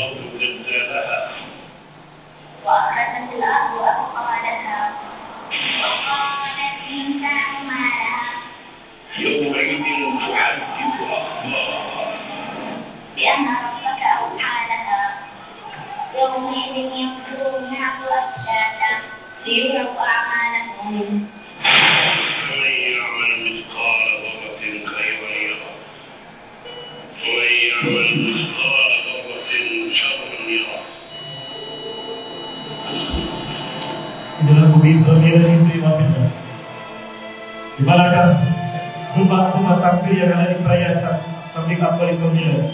Sementara bagi Isra Mi'raj seperti itu, adalah paket-paket kematian yang diberikan Yahudi kepada saudara kita di Palestina, di bumi Isra Mi'raj, bumi para nabi dan rasul. Demi Allah, kalau kita sholat 5 kali berjamaah di masjid ini, di sana 7 kali atau 8 kali. Karena setelah itu mereka sholat subuh dulu sampai di Isya. Setelah itu mereka sholat jenazah bisa 3 kali dalam sehari. Karena selalu ada jenazah yang dibantu yang kita lupa dengan isi hati kita yang sebenarnya. Tak lagi sempat beramal, tak lagi sempat berbuat banyak. Bila waktu telah berakhir, tak ada yang mau ikut kita ke dalam kubur. Hanya amal yang nyata yang kita kerjakan dalam hari-hari yang menjadi teman sejati kita. Bila waktu telah berakhir, لو كان النبي صلى الله عليه وسلم بين الناس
yang disebutkan Rasulullah SAW di detik terakhir kehidupan beliau. Di detik terakhir beliau akan wafat. Beliau memanggil kita 3 kali, ummati, ummati, ummati. Kalau beliau faham, beliau diperlihatkan Allah bahwa nasib umat di akhir zaman akan menjadi objek kezaliman bangsa Barat. Dan itu terjadi sampai hari ini di bumi Isra Mi'raj Rasulullah SAW. Bayangkan di Wafila, kami hadir di sana, kami menyaksikan bagaimana mereka dibantai, tanpa bisa kami membela mereka. Gerham kami menyaksikan mereka disiksa, kami menyaksikan peluru menembus tubuh mereka, kami mendengar cerita mereka, tapi kami tidak bisa berbuat apa-apa. Hanya 1 bus kami hadir di sana. Inginnya kami turun membantu mereka, merengkuh jasad yang berdarah, merengkuh jiwa yang syahid itu. Tapi apa daya kami tidak mampu itu. Jadi kami bertanya, ayat muslimun, di mana orang Islam? Di mana mereka yang katanya mayoritas di dunia?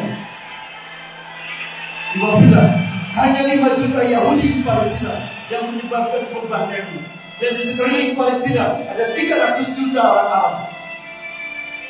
300.000 orang, 300 juta orang Arab berbenci. Kemana umat Islam? Sungguh tidak masuk di akal 5 juta Yahudi bisa mengalahkan 300 juta Yahudi umat Islam. Karena umat Islam berpecah belah. Inilah bahayanya perpecahan. Betapapun kita mayoritas, kalah oleh mereka yang minoritas. Buktinya bangsa kita, umat Islam mayoritas, kalah oleh mereka yang minoritas tapi mereka berkuasa. Betul? Maafkan. Insya Allah dari balik Isra Mi'raj, setelah Isra Mi'raj, insya Allah kita akan bangkit menguasai dunia. Betul? Allahu Akbar. Boleh saya tambah 15 menit lagi? Boleh Bapak Ibu? Tapi kalian, kebangkitan Islam itu tidak lama lagi akan terjadi. Di dalam kitab Sunan Abu Daud, kitab yang berat, maka saya buka kopi saja kitabnya. Di dalam Sunan Abu Daud ini ceritakan, di dalam kitab Al-Manahib diceritakan dari Abu Hurairah radhiyallahu anhu Rasulullah bersabda, "Inna Allah yab'atsu min hadhihi al-ummah ala ra'si kulli mi'atin sanah man yujadidu dinaha." Sesungguhnya Allah akan mengutus dari umatku ini setiap 100 tahun sekali seorang mujadid yang akan memimpin kebangkitan Islam. 100 tahun sekali, dan pertanda itu akan terjadi apabila umat Islam berdamai dengan bangsa Romawi. Umat Islam berdamai dengan bangsa Romawi, itu isyarat Al-Mahdi akan muncul untuk memimpin kebangkitan Islam. Satu solihah dan rumah sulhan aminan. Sungguh kalian akan berdamai, akan bergabung dan berdialog dengan bangsa Romawi dengan perjanjian yang sempurna, perjanjian damai yang sempurna. Fatakzuna antum mahum, lalu kalian dan bangsa Rom akan berperang aduan min waraikum, melawan musuh di belakang kalian. Fatunsuruna, maka kalian akan ditolong Allah. Watadnamuna, dan kalian akan mendapatkan ghanimah yang banyak. Watasnamuna, dan kalian akan selamat. Banyak orang menganggap hadis ini adalah persekutuan Chechnya dengan Rusia, Taliban dengan Rusia memerangi Ukraina. Apakah itu merupakan bukti umat Islam bersekutu dengan Rom untuk kemudian Romawi berkhianat lalu berperang melawan umat Islam dan syahid umat Islam lalu datang Imam Mahdi? Wallahu a'lam bishawab. Yang jelas Bapak Ibu, bangsa Yahudi tidak akan lama lagi menyaksikan kemerdekaan mereka. Betul tidak lama lagi? Ya. Ilafilah, nanti kita bahas angka kehancuran Yahudi. Betulkah Yahudi akan hancur? Betul. Allah yang mengatakan demikian. Kapan Ustaz Yahudi akan hancur? Insya Allah tidak lama lagi. Yakin Yahudi akan hancur? Kapan Ustaz? Saya hitung.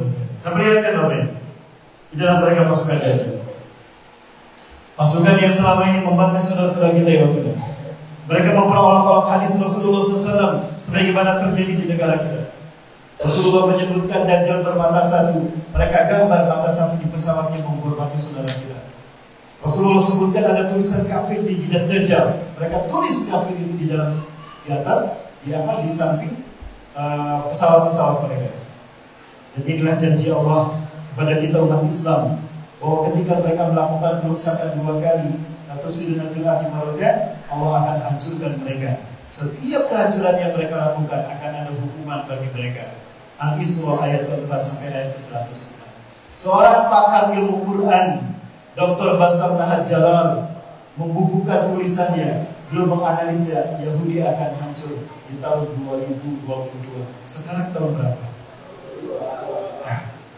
Betulkah Ustaz Yahudi akan hancur 2022? Itu analisa beliau yang terjadi izin Allah nanti. Betul? Alhamdulillah. Lupakah kita kenapa Rusia berperang melawan Ukraina? Karena Ukraina ngotot ingin menjadi negara NATO. Karena Ukraina ngotot ingin menjadi negara NATO. Kita tahu siapa negara-negara NATO. Mereka adalah orang-orang yang membantai umat Islam di Afrika. Orang NATO adalah orang-orang bangsa-bangsa yang dulu membantai umat Islam setelah Turki Utsmani hancur. Betapapun ada Turki di dalamnya. Alhamdulillah. Jika Ukraina masuk menjadi negara NATO, maka pasukan-pasukan perang NATO akan masuk ke wilayah Ukraina. Maka itu menjadi ancaman bagi Rusia. Sebagai kepala negara mungkin Putin merasa terancam. Wajar. Kita punya tetangga ini non-Muslim, dan tetangga kita menerima kedatangan musuh-musuh yang akan mencaplok bangsa kita. Apakah tetangga kita akan kita biarkan? Tentu tidak. Maka itu yang dilakukan Rusia. Apakah itu merupakan bisa makan bergabung dengan Baniro? Allah beriksa. Yang jelas, bukan sebarang NATO yang berperang, tapi siapa di belakang NATO? Yahudi. Rasulullah sebutkan bangsa Baniro akan datang ke tempat dekat dengan kalian di Amak dan dari Turki. Jumlah mereka ada 80 bendera. Satu bendera 12.000 pasukan. Alhamdulillah. Rasulullah sebutkan ketika itu Yahudi akan berkhianat, Romawi akan berkhianat kepada kalian. Lalu mereka berpaling dan berkhianat. Lalu mereka berkumpul di bawah 80 bendera. Satu bendera 12.000 pasukan. Lupakah kita berapa anggota NATO? NATO beranggotakan 80 negara. Rasulullah sebutkan 80 bendera. Satu bendera berarti satu negara. Satu negara 12.000 pasukan. Itu yang akan berhadapan dengan Imam Mahdi. Apakah perang ini merupakan isyarat Imam Mahdi akan segera datang? Sepertinya. Karena di balik NATO itu ada Yahudi yang mengendalikan dunia. Ketika NATO kalah menghadapi umat Islam dan Rusia, maka di saat itulah Yahudi kocar kacir. Kenapa? Karena Yahudi tidak akan ada memiliki perlindungan. Apakah itu akan terjadi tahun ini? Di hadis ini disebutkan urutan demi urutan peperangannya sampai Dajjal muncul nanti. Allahu Akbar. Dan itu hanya terjadi dalam 7 tahun saja. Di tahun ke-7 Dajjal akan datang. Sekarang 2000 berapa? 2022. Apakah tahun 2029 Dajjal akan muncul? Wallahu a'lam bishawab. Dimana di depan kita ada banyak peristiwa besar. Tapi saya yakin sebesar apapun fitnah yang mereka siapkan, Islam akan memimpin dunia. Betul? Islam akan memimpin dunia. Kapan Ustaz? 100 tahun sekali. 100 tahun sekali umat Islam akan memimpin dunia. Ini hadis yang saya baca. Al-Rasul Qur'an Salaman menjadi bid'ah.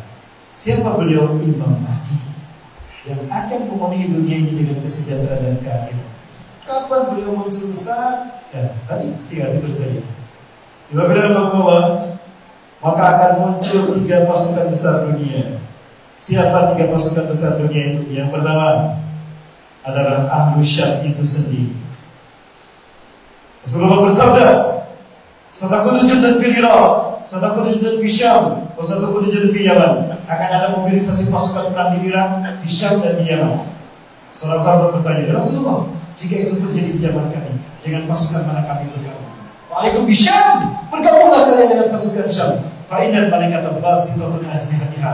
Karena para malaikat akan turun menaungi sayap pasukan, menaungkan dengan sayap mereka pasukan Asyam. Siapa Asyam? Inilah dia.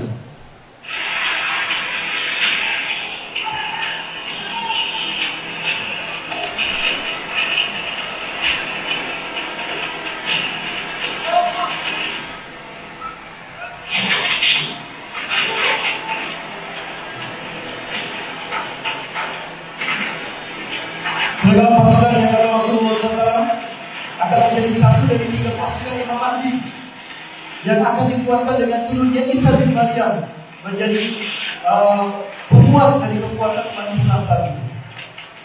Nabi Isa akan mengusap wajah-wajah mereka dan akan berkata kepada mereka, "Anta min ahlil jannah," sambil mengusap wajah mereka. "Anta min ahlil jannah, inna makanaka fil jannah." Kamu ahli surga, tempatmu di surga.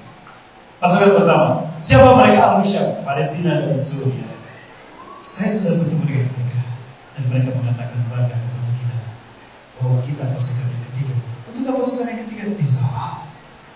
Pasukan yang kedua adalah pasukan Khurasan. Rasulullah bersabda, "Yakhruju min Khurasan rayatun sur." Akan keluar dari bumi Khurasan rayatun sur, para pembawa panji hitam. La yarudduha syai'un, tidak ada yang bisa mengalahkan mereka. Hatta tunsoba di Ilya, sampai mereka menancapkan panji hitam ini di Ilya. Ilya artinya Masjidil Aqsa dan sekitarnya. Allah. Pertanyaannya, siapakah pasukan Khurasan itu? Inilah pasukan Khurasan. Khurasan adalah jantung kota Afghanistan.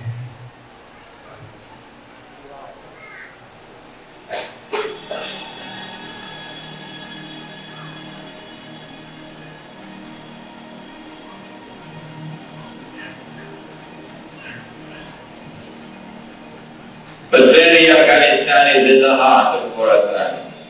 The Prophet says, when you see the black flag coming from the direction of Khorasan, go and join that army.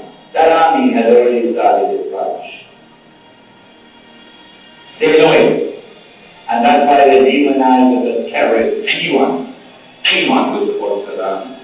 We will fight till our last drop of blood.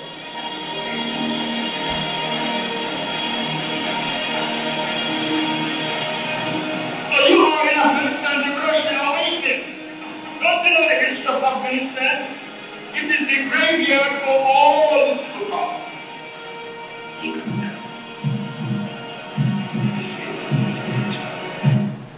Bahkan ada satu wilayah di Khurasan ini, tetangga Afghanistan yang masih bagian dari Khurasan.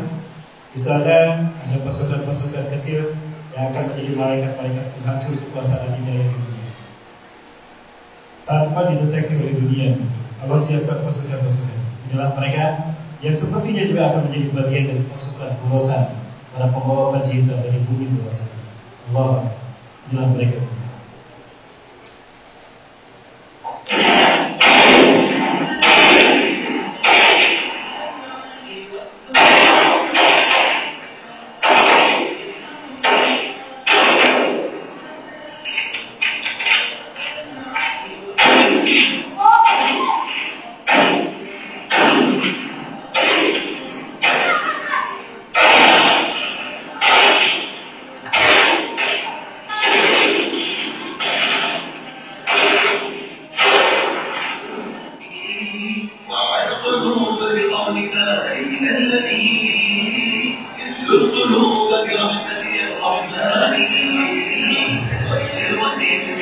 Mereka bukan hanya berlatih perang, tapi mereka mewajibkan mentadarusi Quran, memahami Quran, dan mengamalkan Quran, lalu menyempurnakan keimanan mereka dengan menghidupkan sunnah Rasulullah SAW.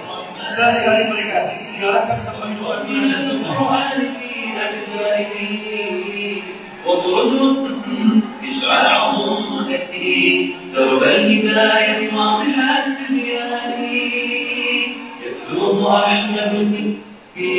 عبدت بفضل هداية الثاني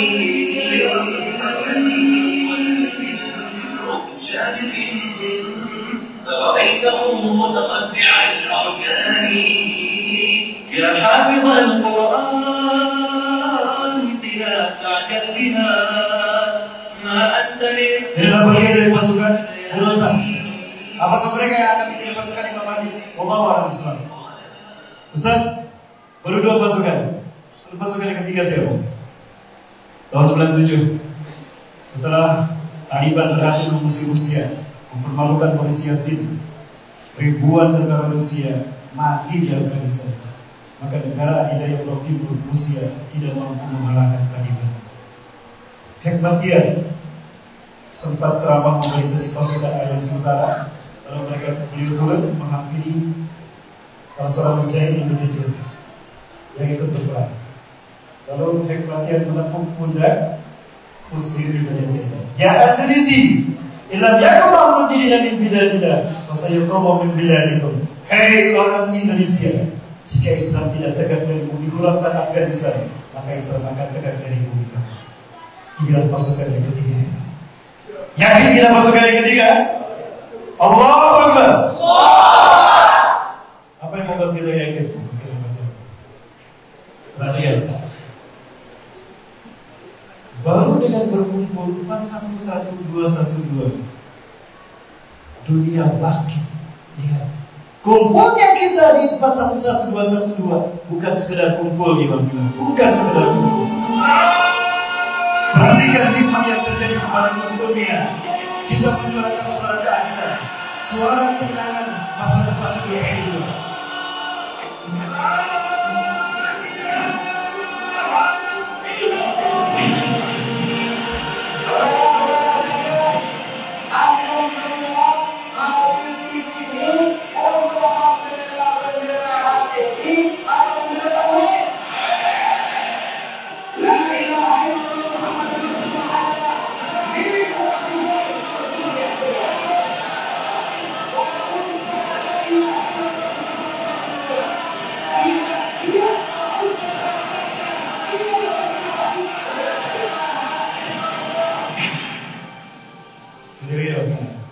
Bukan hanya sekedar kumpul. Dunia merasakan apa yang kita lakukan. Baru dengan berkumpul meminta keadilan, kita bukan untuk mengkudeta penguasa istana, bukan. Kalau itu yang kami inginkan, dari dulu istana sudah kita kuasai, betul? Reformasi 98, berapa banyak yang turun? Ada sebanyak ini? Tidak. Mungkin seperempatnya. Yang hadir saat itu lebih banyak lagi. Andaikan Habibah kita menunjukkan telunjuknya ke istana, dari dulu istana sudah kita kuasai, betul? Andaikan kekuasaan yang kami inginkan, mudah untuk kami menguasai gedung DPR ini. Tapi demi Allah itu bukan tujuan kami. Hadir di 4112. Kenapa? Yang kami inginkan keadilan di bangsa ini, betul? Tapi mohon maaf, jika diplomasi kami tidak pegang-pegang, maka darah-darah kami berikutnya akan berbicara. Allahu Akbar. Ini mungkin yang ditakutkan di sana, ceramah radikal dan progresif. Ibabillah, 411 membangkitkan umat Islam dunia. Mesir bangkit, Tunisia bangkit, Belanda bangkit, Jerman bangkit, Belgia bangkit, Australia bangkit.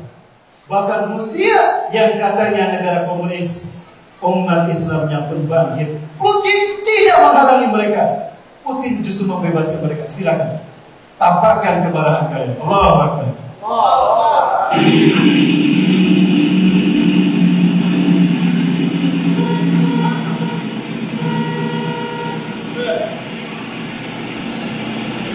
Yang ini jangan dilihat. Ini yang membuat bangsa menghalangi ceramah sakit pahlawan.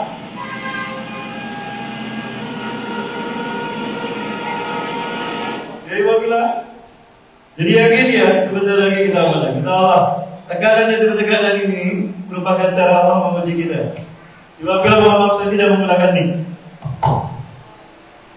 Ustaz, jika Palestina, Hamas, Izudi Al-Qassam sudah diuji kehebatannya, Israel berpuluh-puluh tahun tidak bisa menguasai Gaza.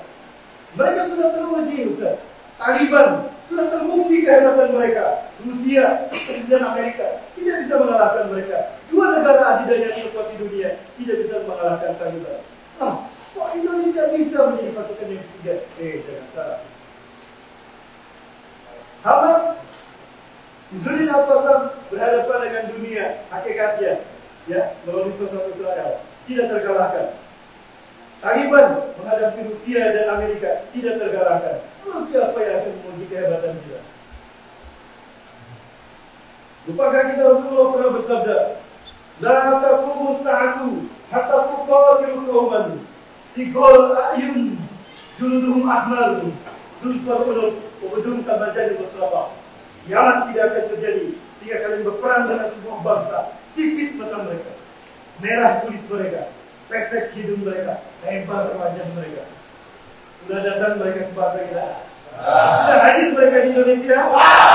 Itulah cara Allah menguji kehebatan kita. Mampu kita mempertahankan kedaulatan NKRI dari Sabang sampai Merauke dari mereka. Maka berikutnya Palestina yang kita merdekakan. Bumi Islam Raja Rasulullah SAW. Tapi inilah Islam. Kenapa harus ke Masjidil Aqsa? Bisa naik ke Sidratul Muntaha dari Masjidil Haram. Betul. Kenapa harus dari Masjidil Aqsa? Saat kebangkitan akhir zaman. Jika kita salat berjamaah bersama ahli Syam dan Khurasan, saat itulah kemenangan pasti terjadi. Allahu Akbar. Allah. Itu barangkali yang bisa saya sampaikan di waktu atau malam pertama. Berikutnya kita bedah di Surah Miraj ini dari berbagai aspek, termasuk dari fitrah kita. Kenapa para nabi dan rasul harus menyampaikan Islam? Dan kenapa salat diturunkan kewajibannya di peristiwa Surah Miraj? Artinya apa? Salat akan diganggu dengan fitnah akhir zaman. Pandemi, termasuk ibadah haji. Betul? Dengan pandemi kita tidak boleh sholat berjamaah. Betul? Bahkan ibadah haji dihalangi. Betul? Itu artinya apa? Fitnah Dajjal langsung melahap tauhid kita. Lalu seperti apa kaitannya dengan fitnah zaman ini, Ustaz? Nanti kan pembahasannya besok malam bersama saya di jam yang berikutnya. Alhamdulillah. Inilah kenapa kami terus datang ke Palestina. Kebetulan tahun belakang kami, insyaAllah, alhamdulillah saudara-saudara kita yang pertama di masa pandemi ini sudah mendarat di Palestina. Sekarang sudah ada di Palestina dan di Mesir, insyaAllah, dan mereka akan kembali ke Indonesia menyampaikan berita pada kita. Itulah nanti. Kami insyaAllah akan berangkat. Giliran kami yang sholat tidur ada di sana. Mau bergabung, nabung dari sekarang. Mudah-mudahan kita bisa berangkat di sana. Ingat, panji tauhid di tangan kanan kita, tangan kiri merah putih. Kita membuktikan merah putih yang Rasul sebutkan dalam hadisnya adalah kita Indonesia. Takbir! Siap bebaskan Palestina? Siap! Siap kita bebaskan bumi Ikhwan Miraj? Siap! Siap kita rebut Al-Aqsa dari Yahudi? Siap! Angkat tangannya. Allah Akbar! Allah Akbar! Yakin Allah melihat menyaksikan apa yang kita lakukan? Yakin Allah mendengar? Ayat yang tadi dia minta. Inna Allah sami'un basir. Allah Maha mendengar apa yang ada dalam hati kita dan apa yang diucapkan malam hari ini. Dan Allah Maha melihat apa yang kita upayakan. Yakin? Yakin. Angkat tangan. Allah. Mudah-mudahan saya sampai ke istana, biar tambah takut mau pergi ke istana, biar cepat pindah ke Kalimantan, biar Jakarta kita yang pegang. A'udzubillahi minasyaitonir rajim. Bismillahirrahmanirrahim. Asyhadu an la ilaha illallah wahdahu la syarika lah wa asyhadu anna Muhammadar Rasulullah.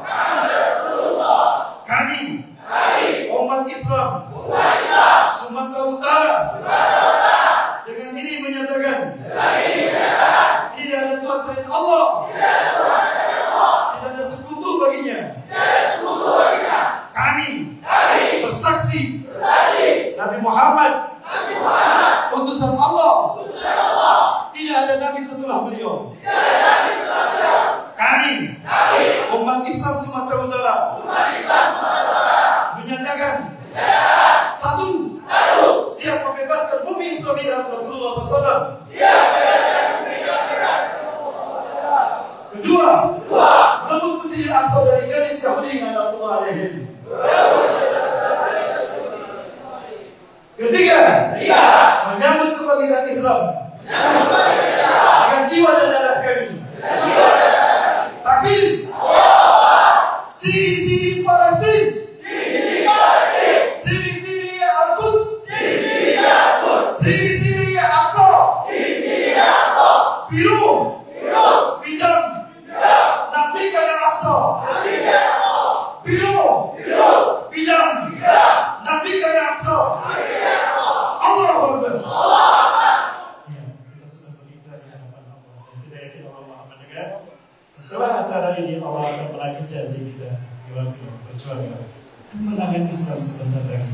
Bau surga sudah tercium di depan kita. Amin. Inilah hikmah dari Islam. Mudah-mudahan terima kasih. Mohon maaf pada kekurangan 1 jam lebih saya ceramah. Ada yang bisa sampaikan? Oh, ada pertanyaan. Mohon maaf, akhir majelis. Langsung saya bacakan. Tidak izin. Baik. Ini pertanyaan dari Ibu apa dari awal? Dari Iwan. Ustaz, bagaimana syarat? Bukan dari Iwan. Ustaz, bagaimana syarat menikahi wanita Palestina?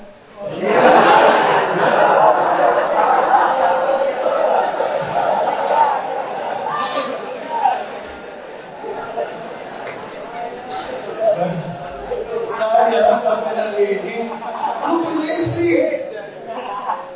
Sampai hari ini saya belum punya istri. Saya baru punya Islam, belum punya istri. Karena kalau satu Islam, 2 istri, 3 baru istri. Islam, istri, 3 baru istri, bukan 1 ya, Bu. 1 apa 3, Bu? 1 apa 4, Bu? 1. Baik, Pak, cukup 1 saja, Pak. Cukup 1 saja ya. 1 di Medan, 1 di Bandung, 1 di Aceh, 1 di Bogor. Bagaimana Ustaz menikahi Palestina? Mudah sekali. Orang-orang Palestina sangat bangga kalau menikah dengan orang pemuda Palestina Indonesia. Bangga sekali. Pemuda Indonesia dan Malaysia. Karena mereka lah yang dimimpikan oleh wanita-wanita Palestina yang wakil.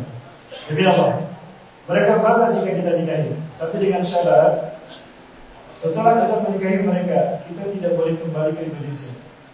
Kita harus tinggal di sana. Nah, kalau kita bawa mereka, lalu siapa yang akan mempertahankan Palestina? Betul? Nah, itu syaratnya. Yang pertama.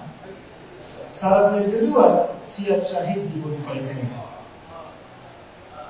Berjuang melawan membebaskan negara dan melawan Yahudi. Dan yang ketiga, siapkan maharnya. Berapa maharnya Ustaz? 300 ekor. ربنا انفعنا بما علمتنا رب علمنا الذي ينفعنا رب وفقنا ووفق أهلنا وقرابتي لنا